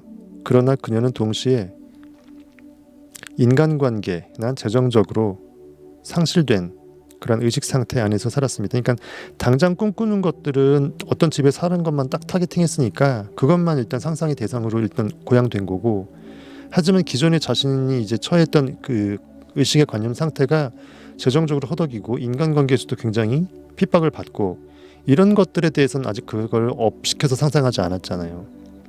그렇기 때문에 그녀는 동시에 인간관계나 재정적으로 상실된 그 의식 상태는 그대로인 상태에서 살았다라고 표현한 거예요. 그래서 그녀는 겉보기에는, 마냥 딱 보기에는 손실로 보이는 사건을 내면의 의식 세계에서 알라딘 요술라 지니가 파송돼서 불러들였습니다라고 네빌은 얘기합니다. 어떤 사건인지 볼까요? 하지만 이 사고로 받은 보험금 때문에, 그러니까 위에 바로 그 교통사고 그거예요. 그 주인공이 이 여인이니까 이 사고가, 그래서 결국은 겉보기에는 손실로 보이는 분명한 교통사고는 손실이지 그걸 좋다고 생각하지 않잖아요. 하지만 자신이 꿈꿨던 것들이, 일단 원하는 집에 살고 싶은 거를 딱 찍었으니까 그거는 일단 하나님이 들어주셔야 되잖아. 지니가 그것만 콕 찍어서 파동을 만든 거죠. 그러니까 어쨌든 사고가 필연적이었고, 거기서 그 사고로 받은 보험금 덕분에 그녀의 삶에 원하는 변화를 가져올 수 있게 되었다라고 이제 그 이야기가 실제가 그랬답니다. 충분히 일리 있죠. 왜냐, 원했던 거는 그 집이었으니까. 그 집을 이 안 좋은 상태에서 인간관계도 최악이라는 관념을 갖고 있고, 재정적도 나는 정말 가난하다고 이미 그걸 너무 힘들게 겪고 있는 것에 의식에서 탈피하지 못한 상태에서 집은 좋아야 되니까, 그 좋은 집이 탄생하려면, 주어지려면 이렇게 약간 좀 이렇게 애들러서 사고 덕분에, 보험금 덕분에 실제로 그런 집을 구할 수 있었다고 합니다. 겉보기에는 우연한 사고처럼 보이지만 그것 너머의 원인이라는 것을 보면, 즉 사고를 일으킨 그 인간이, 그 장본인의 내면의 의식 상태를 보면 우리는 어디에도 결코 우연한 사고는 없다라는 결론에 도달하게 된다고 네빌은 얘기합니다. 삶에 주어진 모든 것들은 눈에 보이지 않는 어떤 의미를 분명히 가지고 있습니다. 그것을 영으로 원인 세계를 항상 생각하면서 적극적으로 그 상상을 가동한 사람한테는 보이죠. 왜? 내가 잠들 때 명상하면서 무슨 꿈 꾸고 뭘 원해서 어떤 상을 그리는지 내가 더 잘 알잖아. 그러니까 그것이 현실에서 나오는지 안 나오는지를 당연히 이렇게 추적 안 할 수가 없죠. 하지만 대부분의 사람들이 그렇지 않기 때문에 추적이 안 된다라는 거예요. 그래서 삶에 주어진 모든 것들은 눈에 보이지 않는 어떤 의미, 원인 세계에서 나 스스로 나의 자아관념으로 어떤 의미를 부여했기 때문에 그 의미, 가치, 관념이 현실로 투사가 돼서 그대로 리플레이 된다는 거예요. 그래서 의식은 뭐라고 그랬습니까? 만물의 근원이요, 유일한 실체요, 알파요 오메가다. 알파든 뭐다? 처음에 그 의식이 어떠한 욕망의 관념에 의해서 꿈틀댈 때, 태동될 때 의식의 문을 통해서 시작이 되고, 그 다음에 그것이 현실에 투영돼서 결과물이 딱 나서 교통사고 나고 보험금 챙기고 집 생기고, 이것이 결국은 오메가로 완벽하게 종결이 된다는 거예요. 그래서 성경의 의식은 알파의 오메가다, 하나님은 알파의 오메가다라고 얘기한 겁니다. 겉보기에는 우연한 사고처럼 보이지만 이건 너머의 왜라는 것을 볼 때, 즉 사고를 일으킨 의식의 상태를 볼 때 우리는 어디에도 우연한 사고란 없다는 결론을 짓게 만듭니다. 삶에 주어진 모든 것들은 눈에 보이지 않는 어떤 의미를 갖고 있습니다. 어떤 사고가 일어났는지를 아는 사람, 단순히 그 사건 사고 자체를 아는 사람, 파편덩어리 지식에서 사건이 어떻게 현실적인 원인관계죠, 보여지는 것 범위 내에서 어떻게 일어난 것인지를 또 아는 사람, 그리고 그 사건이 가장 근원적으로 왜, why, 그 이유 원인을 제대로 아는, 왜 일어나는지 아는 사람, 이처럼 이들 각각은 하나의 똑같은 교통사고 사건을 바라보면서 서로 각자 다른 의식 수준으로 그 사건의 의미 가치를 달리 부여할 수 있다는 겁니다. 단 한 단계씩 수준이 올라감에 따라 사건의 진실에 조금 더 가까워지는 거죠. 그렇기 때문에 고차원적인 존재가 저차원적인 존재보다 조금 더 제대로 된 존재라는 거고요. 영혼에서 영적인 의식으로 사는 게, 그것이 의식의 단면이 투영된 게 현실이니까 현실 3차원보단 당연히 시간 디멘션이 별도로 포함돼서 시간이 별도로 흐르지 않고 현재하고 미래가 다 한꺼번에 현재로서만 존재해서 다 보이고, 내가 언제든지 꿈나라 가서 상상할 수 있으면 그것이 실체가 되는 영존의 영혼의 4차원 세계에서 우리가 존재할 수 있을 때에만 그것의 단면인 3차원 시공간도 결정을 할 수 있는 결정권이 생기고, 그리고 더블로 좋은 거죠. 영적으로 꿈꿔서 희열을 느끼고 좋고, 그것이 또 현실에 나타나니까 증거되니까 내가 제대로 상상했구나, 영이 되게 제대로 된 진리를 추구했구나, 그걸 증거해 주니까 완벽하게도 좋고, 또 현실에서 또 사람들이 영문도 모르고 나를 정말 위대하다고 생각해 주니까 좋고. 왜? 사실 난 위대한 게 아니거든. 내 안에는 하나님이 위대한 거거든. 그 상상력을 믿고 따랐더니 그냥 현실이 그냥 나의 나됨이 이렇게 현실에서 나타난 것뿐이고 보여진 것뿐인데, 사람들도 보여지는 거로 다 여기잖아요. 그래서 대부분 사람들이 우상적으로 이렇게 떠받들기도 하고 그러는 건데, 어쨌든 그렇게 여러분들은 그렇게 제가 이렇게 표현을 해드리겠습니다. 그런 의미로. 그래서 의식 수준이 중요하다. 그래서 우리가 예루살렘과 온 유대와 사마리아 땅끝까지 이르러 자신을 계속 익스텐션, 팽창시켜서 확장시켜서 궁극으로 내가 온 우주를 머금을 수 있는 의식 수준이 될 때까지, 존재의식 IM과 동체임을 깨달을 때까지, 네빌처럼 완벽하게 레저렉션을 경험할 때까지, 그렇게 자신이 궁극을 향할 수 있도록, 가장 고매한 위대성을 발휘할 수 있도록 자신의 관념의식을 계속 끌어올려라는 거죠. 그것이 가장 궁극의 인간의 욕망이라는 거죠. 그것까지 가기 전에 대부분 이제 좀 더 저차원적인 것에서 조금 더 이제 물질적인 성공이라든지, 물질 성공이 하찮다는 게 아니라 정말 대단한 건데 정말 필요한 거고, 하지만 훨씬 더 고차원 그 너머에는 분명히 그게 있다라는 거예요. 내 실존 가치를 아는 거하고, 영문도 모르고 돈 많이 벌어갖고 뭐 죽을 때 갖고 갈 것도 아니고, 물론 사회에 좋은 일하면 좋겠지만 그것보다 중요한 건 내가 나 안에서 예수가 탄생하는 걸 느끼고 실제로 예수로서 살아보는, 그게 어쩌면 전 우주적인 잠재의식, 나와 잠재의식과 우주와 마음을 공유하고 있는 또 다른 하나님이, 각자가 다 존재하는 동일한 하나님이 존재하는 그 모두에게 훨씬 더 큰 영향력을 끼칠 수 있다는 거죠. 뭐 이건 그 이재용 회장 같은 그 재벌도 필요하지만, 물론 그런 사람이 그렇게 큰 위대성까지 발휘하면 또 얼마나 좋겠습니까? 어쨌든 그렇습니다.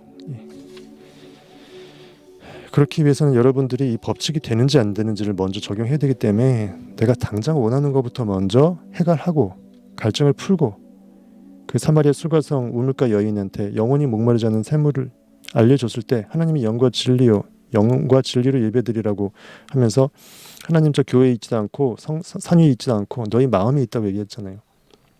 그래서 내가 일단 이거를 되는지 안 되는지를 한번 테스트해 보는 게, 어제 배웠던 말라기처럼 내가 너희에게 복을 얼마만큼 넘치도록 받아둘 창고가 없을 정도로 부어주나 안 주나 한번 시험해 보라고 됐잖아요. 시험해 보세요.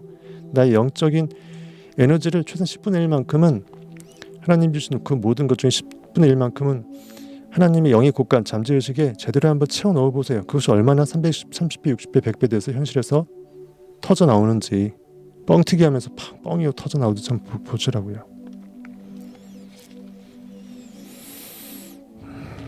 한 단계씩 수준이 올라감에 따라서 사건의 진실에 조금씩 다가갑니다. 우리는 끊임없이 우리를 의미의 더 높은 수준, 즉 눈에 보이지 않지만 물질적인 사건들 위에 존재하는, 그 너머에 존재하는 근원의 그 의미까지 자신을 끌어올리기를 갈망해야 합니다. 이거는 must입니다. 미션이에요. 영적인, 4차원적인, 영원적인 시각에서 우리가 3차원을 바라볼 때 나를 고칠 수 있지, 안 그러면 절대로 책 밖에서 못 나옵니다. 맨날 반응만 당해요. 그래서 제가 오죽했으면 네빌 고다드 6-7권 책 제가 다 읽어봤는데, 그거 안 하고 제가 왜 아직 안 읽어봤다는 리액트를 바로 다음에 제가 하겠다고 한 거겠어요. 리액트가 초창기 책이기도 하지만 제가 그렇게 여러분들한테 강조했던 리액트인데, 그 용어가 제목으로 시기나까지 들어갔으니까 좀 읽어보니까 좋은 책이더라고요. 그걸 제가 하려고 하는 겁니다. 그래서 일단 반응당하지 않을 수 있으면 그거를 일단 끝난 거예요. 진짜 그건 큰 복이에요. 돌을 제대로 닦은 겁니다. 하지만 의미 또는 삶의 현상의 원인을 항상 인간 의식의 내부에서만 발견될 수 있다는 사실을 명심하십시오. 딴 데서 발견하지 마십시오. 인간의 시선은 삶의 드라마의 눈에 보이는 부분인 어떤 일이 일어났는가 또는 어떻게 그 일이 일어났는가라는 측면에만 빠져 있어. 왜 보이지 않는 곳에서 그 왜, 근원적 이유, 동기, 그 일이 일어나는지에 대한 눈이 일이 일어나는지에 대한 눈에 보이지 않는 측면, 즉 영적인 측면, 영적 분별력, 영적 인투이션, 직감, 그 부분까지 시선을 끌어올리지 못하고 있습니다. 그래서 사람들은 예언자의 다음과 같은 경고를 받아들이지 못합니다. 헛소리한다고 예언자의 말을 무시한다는 거죠. 예언이라는 것은 맡을 예자예요. 미리 예자가 아닙니다. 미리 말하는 게 예언이 아니에요. 맡을 예자의 한자어로 말씀을 맡아놓고 있다. 말씀 어떤 말씀? 내 안에 있는 초자, 초근원적인 자인 I am 하나님이, 즉 내 안에 있는 상상력이 추구하는 그 약속의 언약의 현실에서 구현될 실현될 생각의 상태, 내가 원하는 그 어떤 꿈의 관념들, 어쨌든 그런 것들을 내가 맡아놓고 있다. 즉 모든 상상력, 모든 상상하는 자는 전부 다 예언자가 되는 거죠. 마법사가 되는 거고. 그래서 성경에서 예언자라고 할 수 있는 그 예언의 경고를 좀 이제 보겠습니다. 히브리서 11장 3절에 보이면은, 이것도 성경책으로 볼까요? 나 모르겠다. 11장.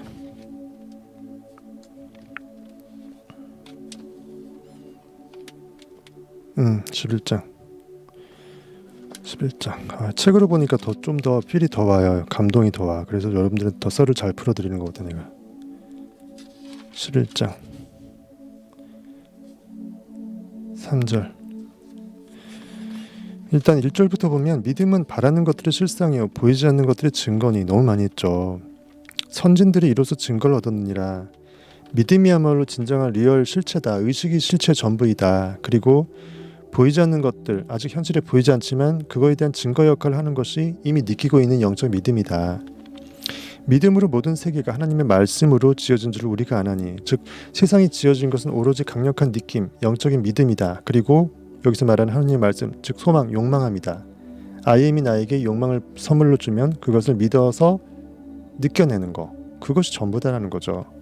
그것이 진정한 믿음 베이스 기반의 상상력의 그 역할입니다. 믿음으로 모든 세계가 하나님의 말씀으로 지어진 줄을 우리가 아나니 보이는 것은 나타난 것으로 말미암아 된 것이 아니니라. 현실에 있는 보이는 것에서 원인 결과를 규명해봐야, 잘해봐야 진짜 바보밖에 안 된다라는 거예요. 예, 이렇게 해서 그 뒤에 더 있는데 이거는 뭐 됐고, 어떤 일이 일어났고 어떻게 그 일이 일어났는지에 대한 답은 그것과 상응하는 의식 수준에서는 맞는 말입니다.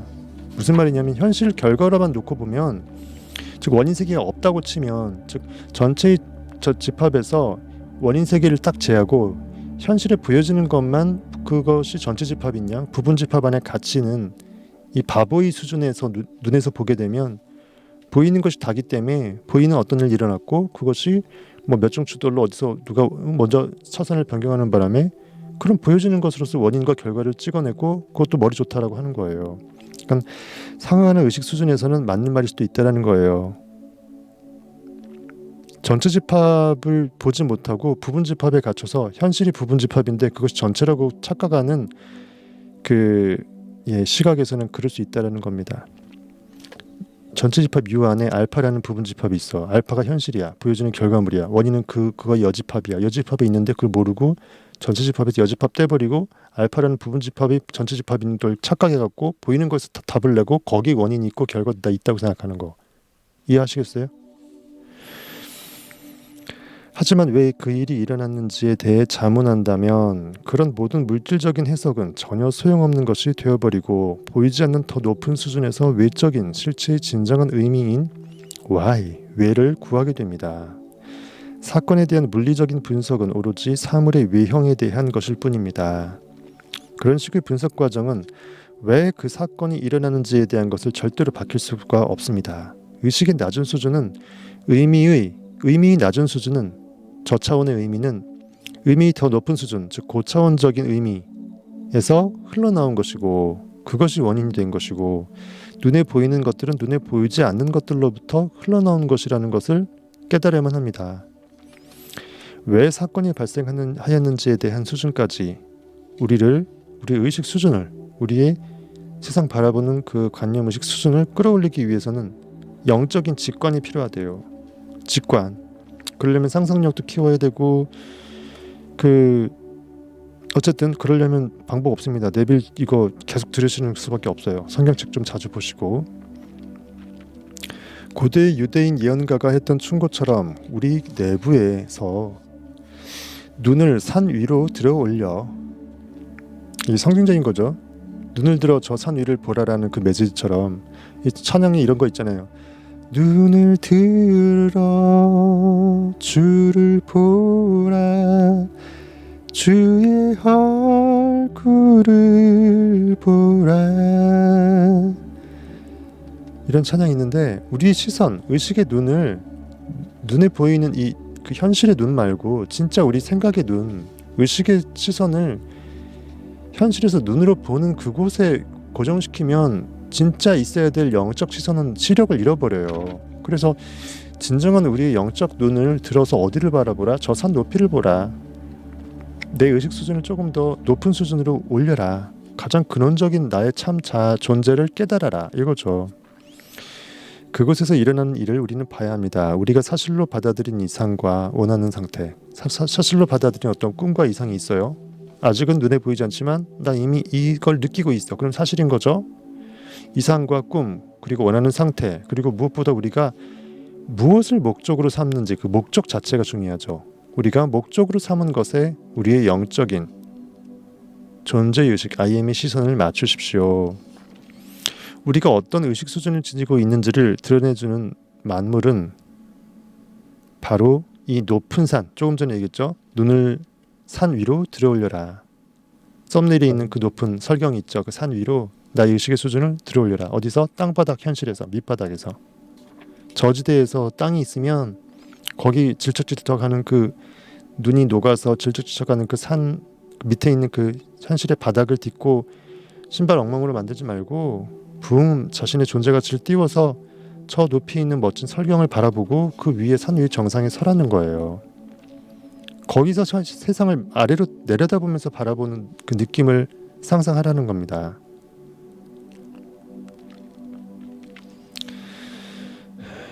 우리가 어떤 의식 수준을 지니고 있는지를 우리 각자가 어떤 의식 상태인지를 드러내주는 만물은 다른 것이 아니라 바로 이 높은 산에서, 정확히 말하면 이 산 위에서 생각이 납니다. 이 산 위에 내 의식의 발을 디딜 수 있느냐. 그 장막 뒤에서 일하는 내 안의 의식 주체에게 눈을 들어 올린다면, 현실이라는 장막 있죠. 걷어내면 그 원인이 있는데 사람들은 장막 그 이면을 못 보니까 장막 뒤에서 일하고 있는 내 안에 있는 존재의식 IM, 상상력, 잠재의식, 너는 자지만 나는 일한다잖아요. 그 의식 주체에게 우리가 영적 시선을 들어 올린다면, 즉 그 의식 주체로서 우리가 살아낼 수 있다면, 인간 껍데기 육체적 자아를 내려놓는다면, 이삭처럼 눈을 멀게 해서 눈을 감아버린다면 우리는 삶의 현상의 의미를, 진짜 의미를, 왜 원인을 알게 되니까 의미를 비로소 깊이 알게 될 것입니다. 되다.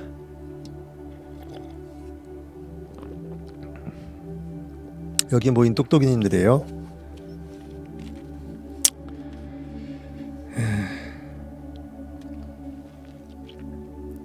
진리를 알지니 진리가 너희를 자유케 하리라. 사건들은 인간이 다른 의식 수준들을 보여주기 위한 목적으로 세상에 나타납니다.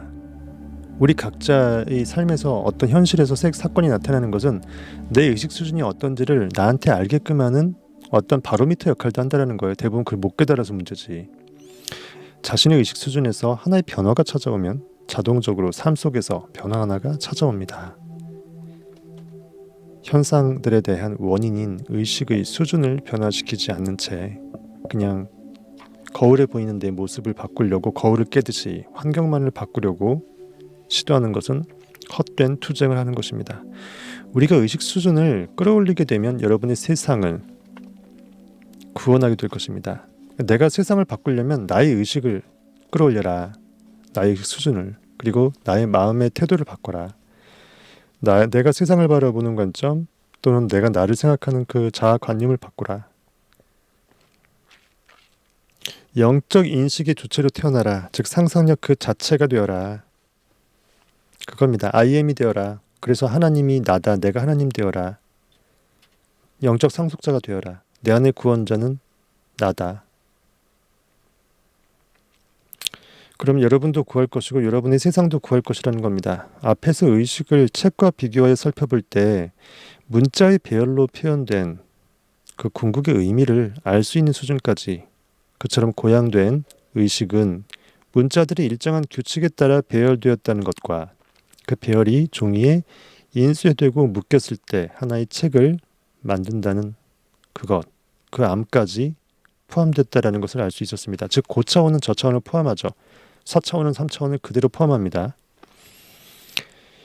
이 의미 내용을 제대로 아는 사람이 이게 책이 종이로 되어 있는지 모를까요? 부피가 있는지 모를까요? 이게 알파벳이고 문자가 자음은 어떻게 배열되는지 모를까요? 바로 그거죠. 형이상학적으로 해석할 수 있는 사람이 표면적인 문자 해석 못해요? 못하냐고요. 똑같죠. 예. 하지만 표면적인 문자 해석하는 사람은 절대로 형이상학적인 그 해석 못하죠. 바로 그겁니다. 고차원은 저차원을 포함해요. 그래서 판단할 수 있는 거는요. 나보다 수준이 높은 사람만 나를 판단할 수 있어요. 즉 내가 그 사람을 판단할 수 있으려면 그보다 최소한 더 높은 차원에서 내려다볼 수 있어야 돼요. 동급도 안 돼. 사실은 동급도 잘 모를 수 있어. 더 고차원이어야 돼. 즉 내가 그보다 조금 저차원이면 절대로 그를 판단할 수 있는 권한 자체가 사실은 없는 거예요. 근데 뭐 눈에 뭐밖에 안 보인다고 저차원 눈에는 보이는 게 그거밖에 없으니까 훨씬 더 고차원인 사람을 잘 몰라봐. 그래서 대중들이 원하는 것들은 너무 고차원적인 거 원하지 않아요. 자기 의식 수준을 넘어서기 때문에 이해가 안 되거든. 잘난 체 하는 건다고 생각해서 박탈감 느끼거든. 배우면 되는데 그냥 배우면 자기도 올라가는 건데 그러니까 저차원적인 게 어쩌면 굉장히 유튜브에서도 굉장히 돈이 될 수 있다라는 거예요. 이제 아시겠죠? 그래서 내부고다도 안 보잖아요. 부활 누가 봐요. 아유, 진짜 예 그렇습니다. 갑자기 이런 생각이 나네. 그래도 여러분들은 선택받은 자죠. 보시니까.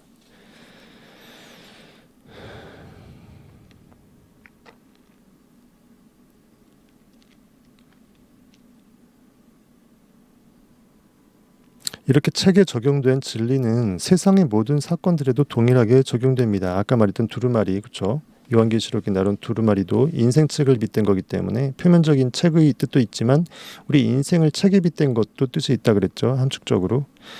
이사야서 11장 9절 보겠습니다. 11장 9절 이건가? 이사야서 11장 9절. 좋긴 좋은데 불편하긴 하네요. 책이 너무 책 냄새 좋잖아요.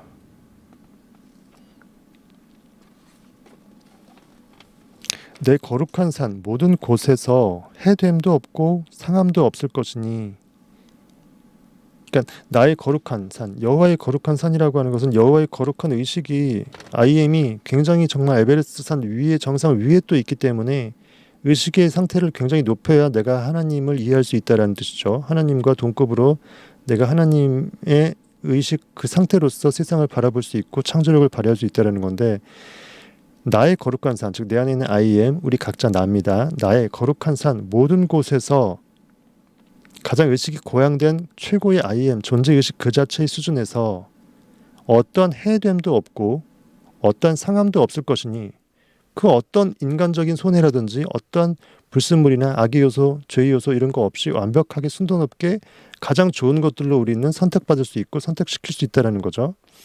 이는 뭐다? 물이 바다를 덮음 같이 여호와를 아는 지식이 세상에 충만할 것임이니라. 이렇게 거룩한 산, 나의 거룩한 산, 가장 높은 나의 존재 의식의 상태에서 가장 좋은 것들을 추구할 수 있는 영적 최고 상태에서 여러분들이 삶을 살 수 있다면 이는 마치 바다가 바다 밑바닥 육지의 땅을 물이 덮고 있는 것처럼, 즉 물이라는 건 영적인 진리를 상징하거든요. 물은 워터, 즉 영어의 원투처럼 갈급함, 원하는 것, 바람, 그거하고 어원이 비슷해서 제 생각입니다. 물을 갈급하게 먹고 싶어 하듯이 갈증난 사람이 원트, 우리가 결핍당한 것을 원하게 되고 바라게 되고 그것을 구원받게 되면서 굉장히 원하잖아요. 이것처럼 물이라는 것은 영적인 상태를 말하는 거예요. 그래서 그리고 물은 생명을 상징하죠. 물이 없으면 다 죽죠. 생명은 또한 의식을 상징하죠. 피도 의식을 상징하죠. 물도 마찬가지입니다. 존재의 의식, 진리를 상징해요.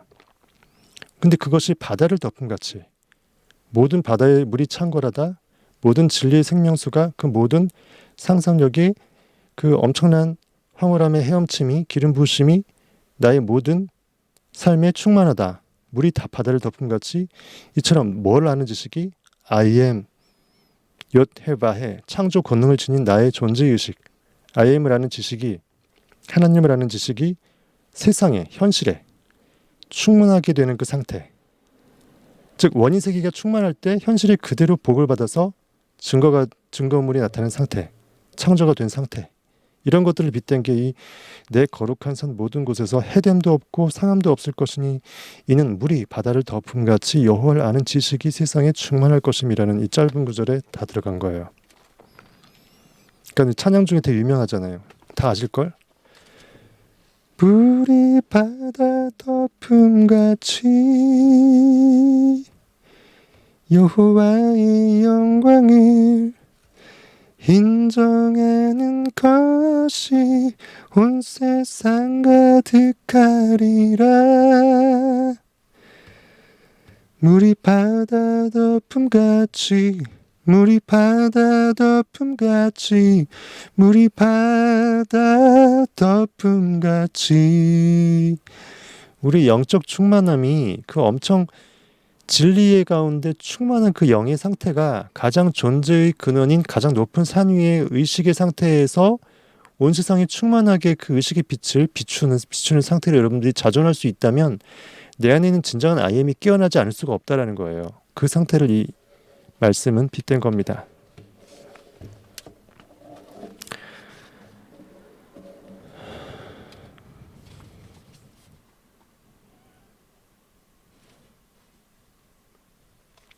물들이 바다를 덮은 것과 같이 현실을 위해 존재하는 우리 의식의 원인 세계, 영적 세계가 이처럼 충만함으로 우리가 존재할 수 있다면 얼마나 좋겠습니까? 내버려야 할 것은 없습니다라고 내버리는 얘기를 합니다. 뭘 내버릴 생각하지 말래요. 죽어져 있는 과거의 그 우리가 욕망들 있죠. 추구하고 싶지만 내가 포기했던 것들, 지금도 내 의식의 생명력으로 상상해내면 죽은 관념도 살릴 수 있고요. 욕망의 선물도 지금 여태까지 아직도 유효하다면 내가 꿈꿔낼 수 있고요. 그래서 결코 내버릴 필요 없다. 내어버릴 것은 없습니다. 모든 것은 세이브, 구원되어야 합니다라고 내비는 얘기합니다.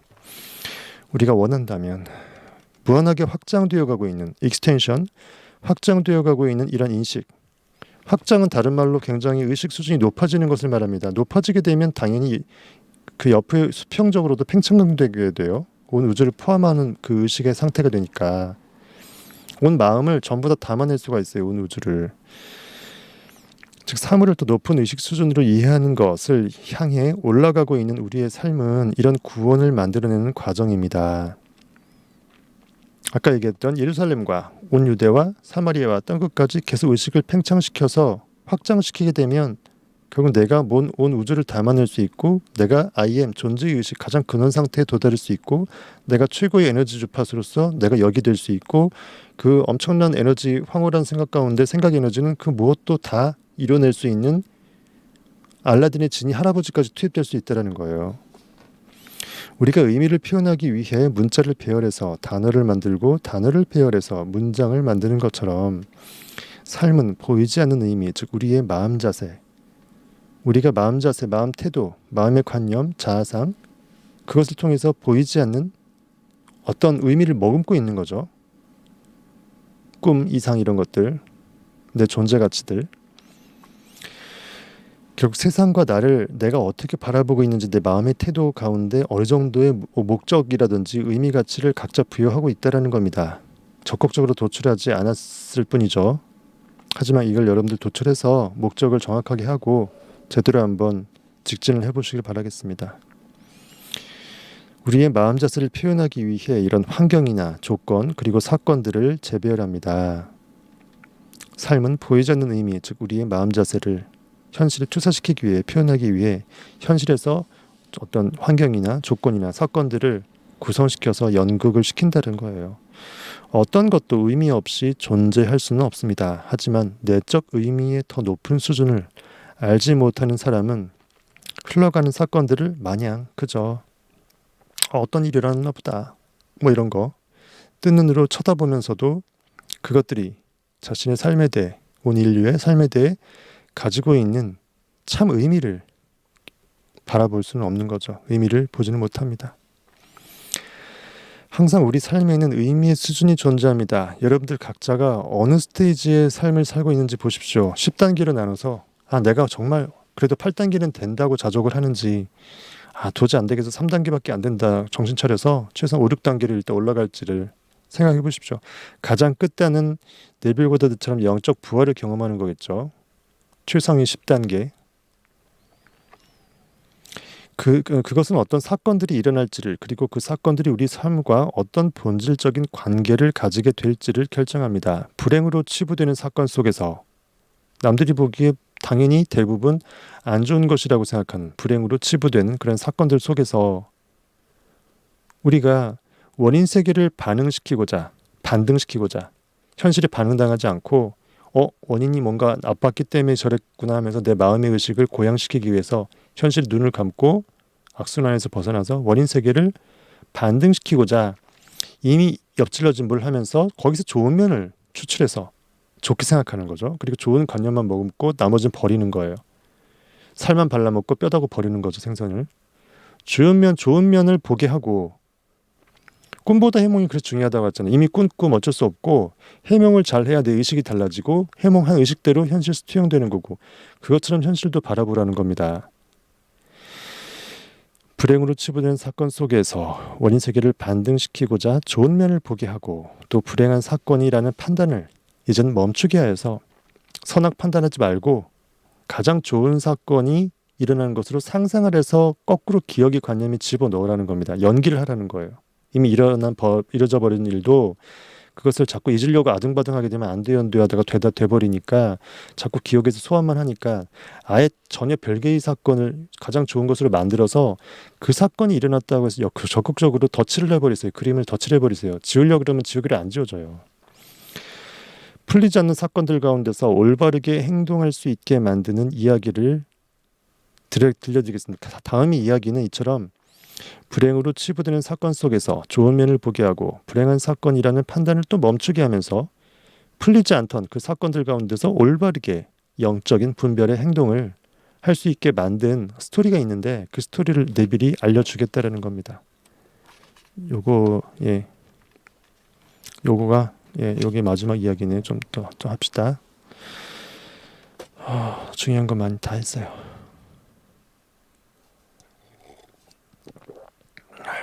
재밌죠? 재밌으면 재밌다고 얘기해줘요. 다 재밌으니까 안 나가고 있겠죠? 재미없으면 다 나갔을 거야 아마. 다 나가고 한두 명 남았을 거야. 얼마 전에 굉장히 불합리한 일이 우리나라에 네빌 말입니다. 네빌이 어떤 이야기를 꺼내는 거예요. 그러니까 미국 입장에서 얼마 전에 굉장히 불합리한 일이 미국이라는 네빌 입장에서 우리나라에 일어나 사람들을 충격에 휩싸이게 했습니다. 네빌 말이에요. 신문뿐 아니라 라디오와 텔레비전에서도 이 이야기는 많이 보도되었습니다. 여러분은 아마 이 사건을 기억하실 겁니다. 우리는 모르죠. 미국 사람 아니었으니까. 1900년대니까. 젊은 미국인 병사가 한국전쟁에서 전사해 고국에 묻히기 위해 미국으로 돌아왔습니다. 그 장례식이 있기 바로 직전에 그 병사의 아내에게 남편이 백인이었습니까? 라고 의례적인 물음을 했어요. 당연히 백인일 것이라고 생각하니까 인종을 물어본 거예요. 백인이었습니까? 라는 의례적인 질문을 했습니다. 대답은 뭐였겠어요? 아니었겠죠. 제 남편은 인디언입니다. 고 답하자 장례식은 거부되었습니다. 거부.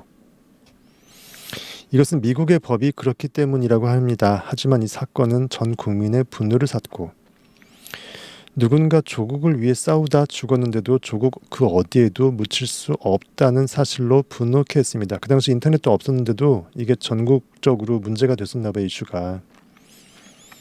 이 이야기는 대통령이 귀까지 들어갔고 대통령은 그를 알링턴 국립묘지의 최고의 군인의 명예로 안장하도록 지시했습니다. 장례식이 끝나고 아내는 인터뷰에서 남편에 대해서 얘기합니다. 뭐라고? 남편은 평소에 어땠냐면은 항상 영웅으로 죽음을 맞아 최고의 군인의 영예로 국립묘지에 안장되는 거, 묻히는 것을 꿈꿨다고 합니다. 항상 입으로 그런 꿈을 외쳤다라는 거예요. 군인은 결국은 전사의 숙명을 안고 싸우는 그 숙명이지만 그래도 참 꿈을 그렇게 꾸니까 진짜 꿈대로 돼버린 거예요. 여러분도 꿈도 잘 꾸셔야 돼요. 남편은 항상 영웅으로 죽음을 맞아 최고의 군인의 영예로 국립묘지에 묻히는 것을 꿈꿨다고 했습니다. 결과대로 됐죠. 원인대로 결과가 났죠. 근데 신기하죠. 인디언이 아니었으면 그냥 묻혔겠죠. 최고의 계급장 없었겠죠. 인디언이었기 때문에 장례가 거부됐죠. 거부됐기 때문에 이슈가 되어서 대통령 귀에까지 들어갔죠. 그랬기 때문에 대통령이 지시해서 평상시의 룰을 벗어난 최고 군인의 영예가 인디언한테 주어졌죠. 이것이 바로 궁극의 원인 세계의 IM, 엘로힘, 전능자 하나님의 힘이라는 거예요. 미국에 살고 있는 우리는 어째서 우리처럼 진보적이고 지성을 갖춘 국민들이 이런 법을 제정했으며 게다가 자유와 전사의 위대한 땅에서 이런 법이 존재했는지에 대해 어떠한 설명도 하지 못할 것입니다. 이때 우리는 관찰자로서 어떤 일이 일어나는지 또 어떻게 그 일이 일어나는지를 봤지만 왜 가장 근원적인 의미에서 왜 그 일이 발생했는지는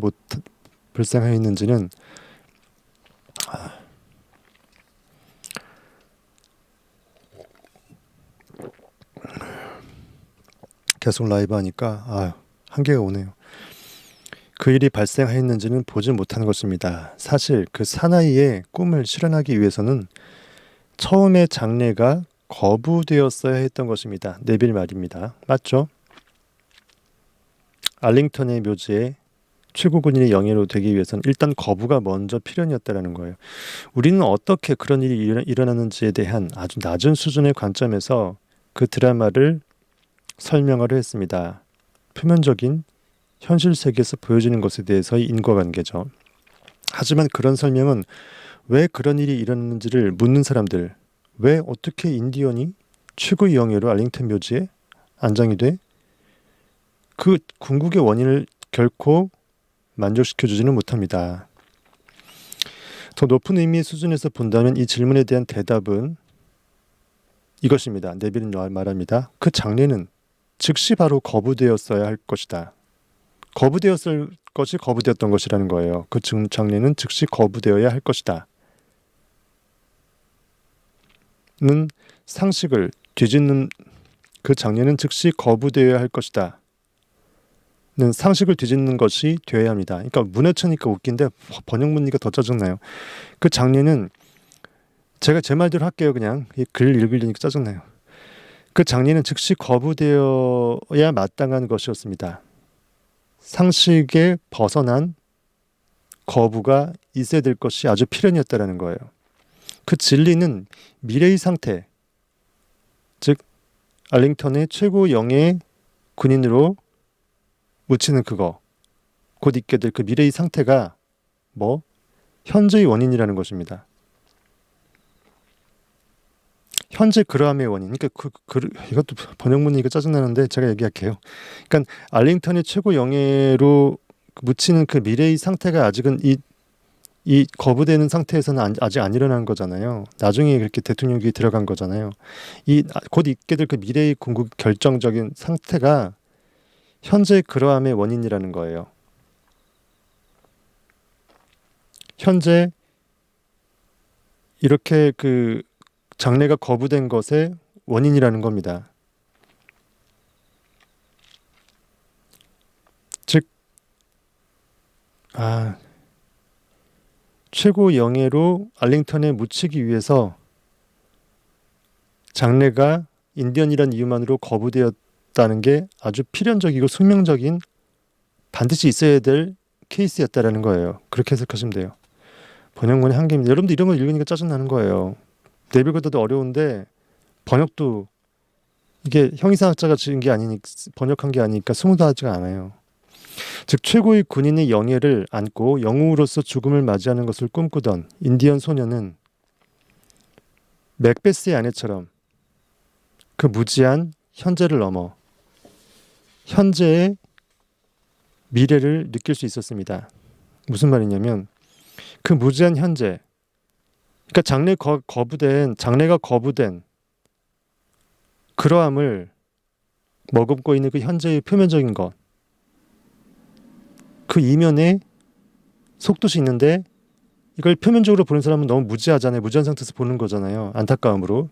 이 무지한 현재의 그러함, 즉 장래를 거부당한 그것이 그것 자체를 뛰어넘어서 초월해서 그 현재의 그러함으로부터, 즉 장래에 거부당한 것 사실, 장래를 거부당한 그 사건으로부터 오히려 미래를 느낄 수 있었습니다. 그러니까 맥베스라는 것은 그 셰익스피어 4대 이곡 햄릿, 리어왕, 오셀로, 맥베스, 그 맥베스인데 맥베스의 아내처럼 이렇게 정말 영적 통찰력이 있는 사람은 원인을 알기 때문에 추론할 수 있기 때문에 현재 보여지는 그거가 필연일 수밖에 없다고 그 미래하고 연결돼서 추적할 수 있다라는 거예요. 멋지게 네빌이 쓴다고 맥베스까지 끌어들였어요. 맥베스까지.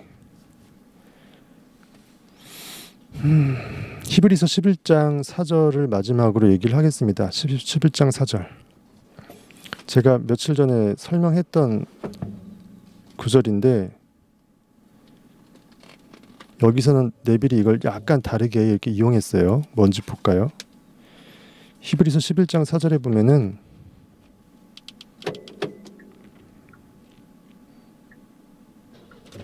아까 얘기했던 것처럼 믿음은 바라는 것들의 실상이요 보이지 못하는 것들의 증거니 선진들이 이로써 증거를 얻었느니라. 믿음으로 모든 세계가 하나님의 말씀으로 지어진 줄을 우리가 아나니 보이는 것은 나타난 것으로 말미암아 된 것이 아니니라 하면서 4절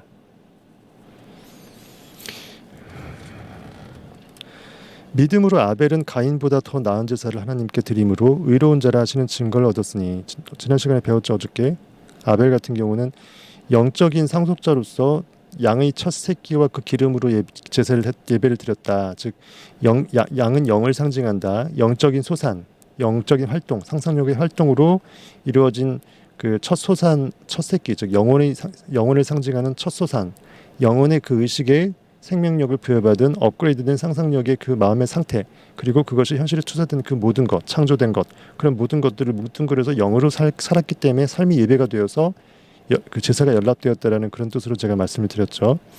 가인은 현실에 반응당해서 땅의 소산으로 드렸다. 땅의 소산이라는 것은 현실에 반응당해서 반응된 결과물로서 그 예배를 드리는, 즉 그렇게 삶을 살았던 의식의 상태로서 존재하니까 상상력이고 창조자인 하나님 입장에서는 반대되는 행위라 그랬죠. 악의 요소이고 죄에 거하는 거니까 미싱 마이크라 그랬죠. 그겁니다.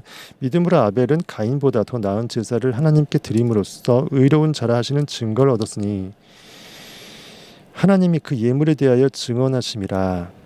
그러니까 예물이라는 것은 실제로 뭐 이렇게 제사 드릴 때 그 고기 태우고 그런 예물이 아니라 이건 형이상학적으로 영적 예물, 즉 영으로 그렇게 의식 활동을 해서 그 하나님의 의식 상태에서 상상력으로 존재했다. 눈에 보이지 않는 것을 믿어냈고 그것을 상상했고 현실의 결과물로 투영시켰다. 즉 영적 진리로 살았다라는 그 삶의 예물을 말하는 거예요. 그러면서 거기서 양의 첫 새끼와 저 기름, 거기서 탄생된 상상의 결과물들이 있겠죠. 그것이 의식의 생명력으로 파생된 거니까 그러한 것들을 영적 예배 예물로 빗댄 거죠.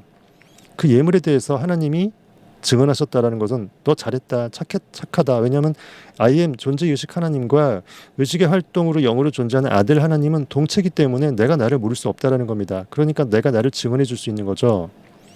하나님이 그 예물에 대하여 증언하심이라. 그가 죽었으나 아벨이라는 고기는 죽었으나 아벨이라는 육체 껍데기는 죽었죠. 가인이 죽였잖아요. 형이 성경에 보게 되면 그걸 말하는 겁니다. 그가 육체적인 3차원 시공간에서의 고깃덩어리 옷은 벗었고 죽었으나 그 믿음으로 말미암아 그때 영적인 존재로 진리로 살았던 그 의식 상태는 항상 영원의 세계에 존재하죠. 지금도 영원의 세계에 접속되어 있기 때문에 지금도 항상 존재하는 겁니다. 지금 우리가 지금 이 책을 읽고 있는 성경을 읽고 있는 순간에도 아벨이 그때 그 믿음으로 살았던 것, 아브라함의 믿음으로 살았던 것은 과거형이 아니라 영원의 세계에서는 과거, 현재, 미래가 믹싱돼 갖고 응축돼 갖고 항상 현재로서만 존재합니다. 우리 마음 안에 존재해요. 마음의 의식으로 I am과 하나됨으로 존재하는 거거든요. 그걸 얘기하는 겁니다. 그가 육은 죽었으나 그 믿음으로써 지금도 말하느니라. 그가 죽었으나 그 믿음으로써 지금도 말하느니라. 이게 뭐예요? 육체는 죽었으나 그 믿음의 의식이 영원한 가운데 영존자로서 우리 의식 가운데 같이 하나님과 동체됨으로 존재하기 때문에 그 동체됨으로 전 우주에 하나의 마음밭에 잠재식에 심어져 있기 때문에 우리와 사실상 하나라는 거예요. 그 믿음으로써 지금도 말한다. 왜 영원의 세계에서 항상 우린 지금을 존재하기 때문에 지금 이 순간 그 영적 진리는 우리로 하여금 알게 한다, 말한다. 우리의 영을 통해서 우리로 하여금 메시지를 준다. 이 뜻입니다. 근데 이거 네빌은 어떻게 써먹었냐면은 이걸 이 이야기에 빗댄 거예요.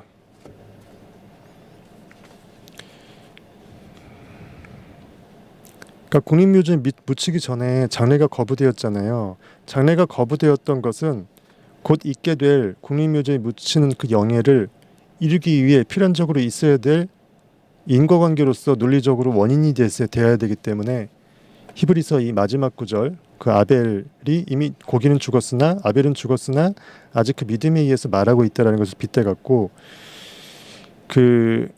그리고 그가 죽었으나 아직 믿음에 의해서 말하고 있더라. 즉 곧 있을 이후의 일들을 곧 자기가 받게 될 알링턴 국립묘지에 묻히는 거하고 최고 군인의 영예의 상을 받는 거 그것을 그 믿음이 그래서 그가 상상했던 그 소년 때부터 계속 명예로운 군인으로 죽겠다는 그 상상의 믿음이 있죠. 영혼의 세계 의식이 존재하는 그 믿음의 의식.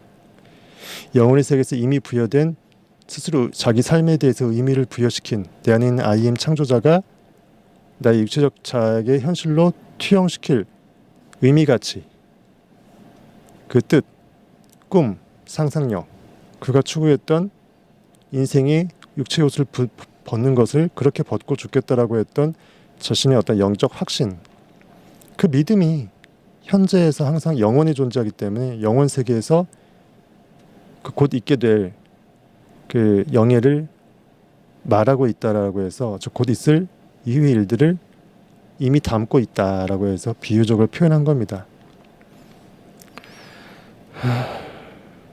어렵네, 어려워. 말 표현하기가 더 어려워. 내가 이해하는 것보다.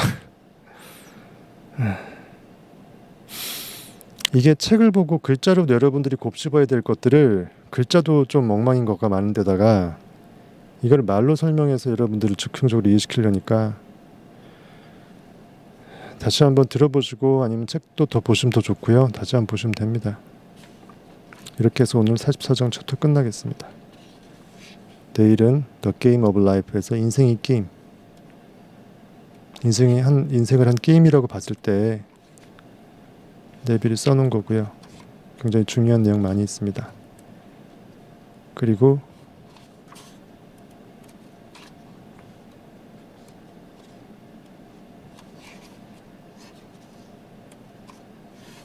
46 할 수 있으면 46챕터까지 같이 하려고요. 내일 45 The Game of Life 하고 할 수 있으면 46챕터에 Time, Times and a Half에서 시간들 그리고 절반, 형상학적인 다니엘서 의미 이것까지도 같이 할 수 있으면 내일 해서 45, 46 챕터를 내일 두 챕터를 할 생각이 있습니다.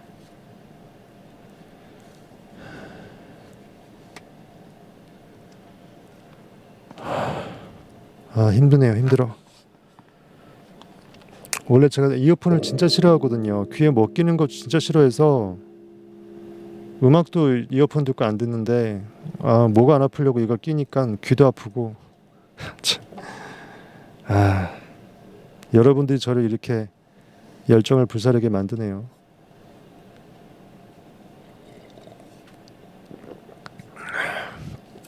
오늘도 굉장히 재밌는 시간이었습니다. 예, 여러분들하고.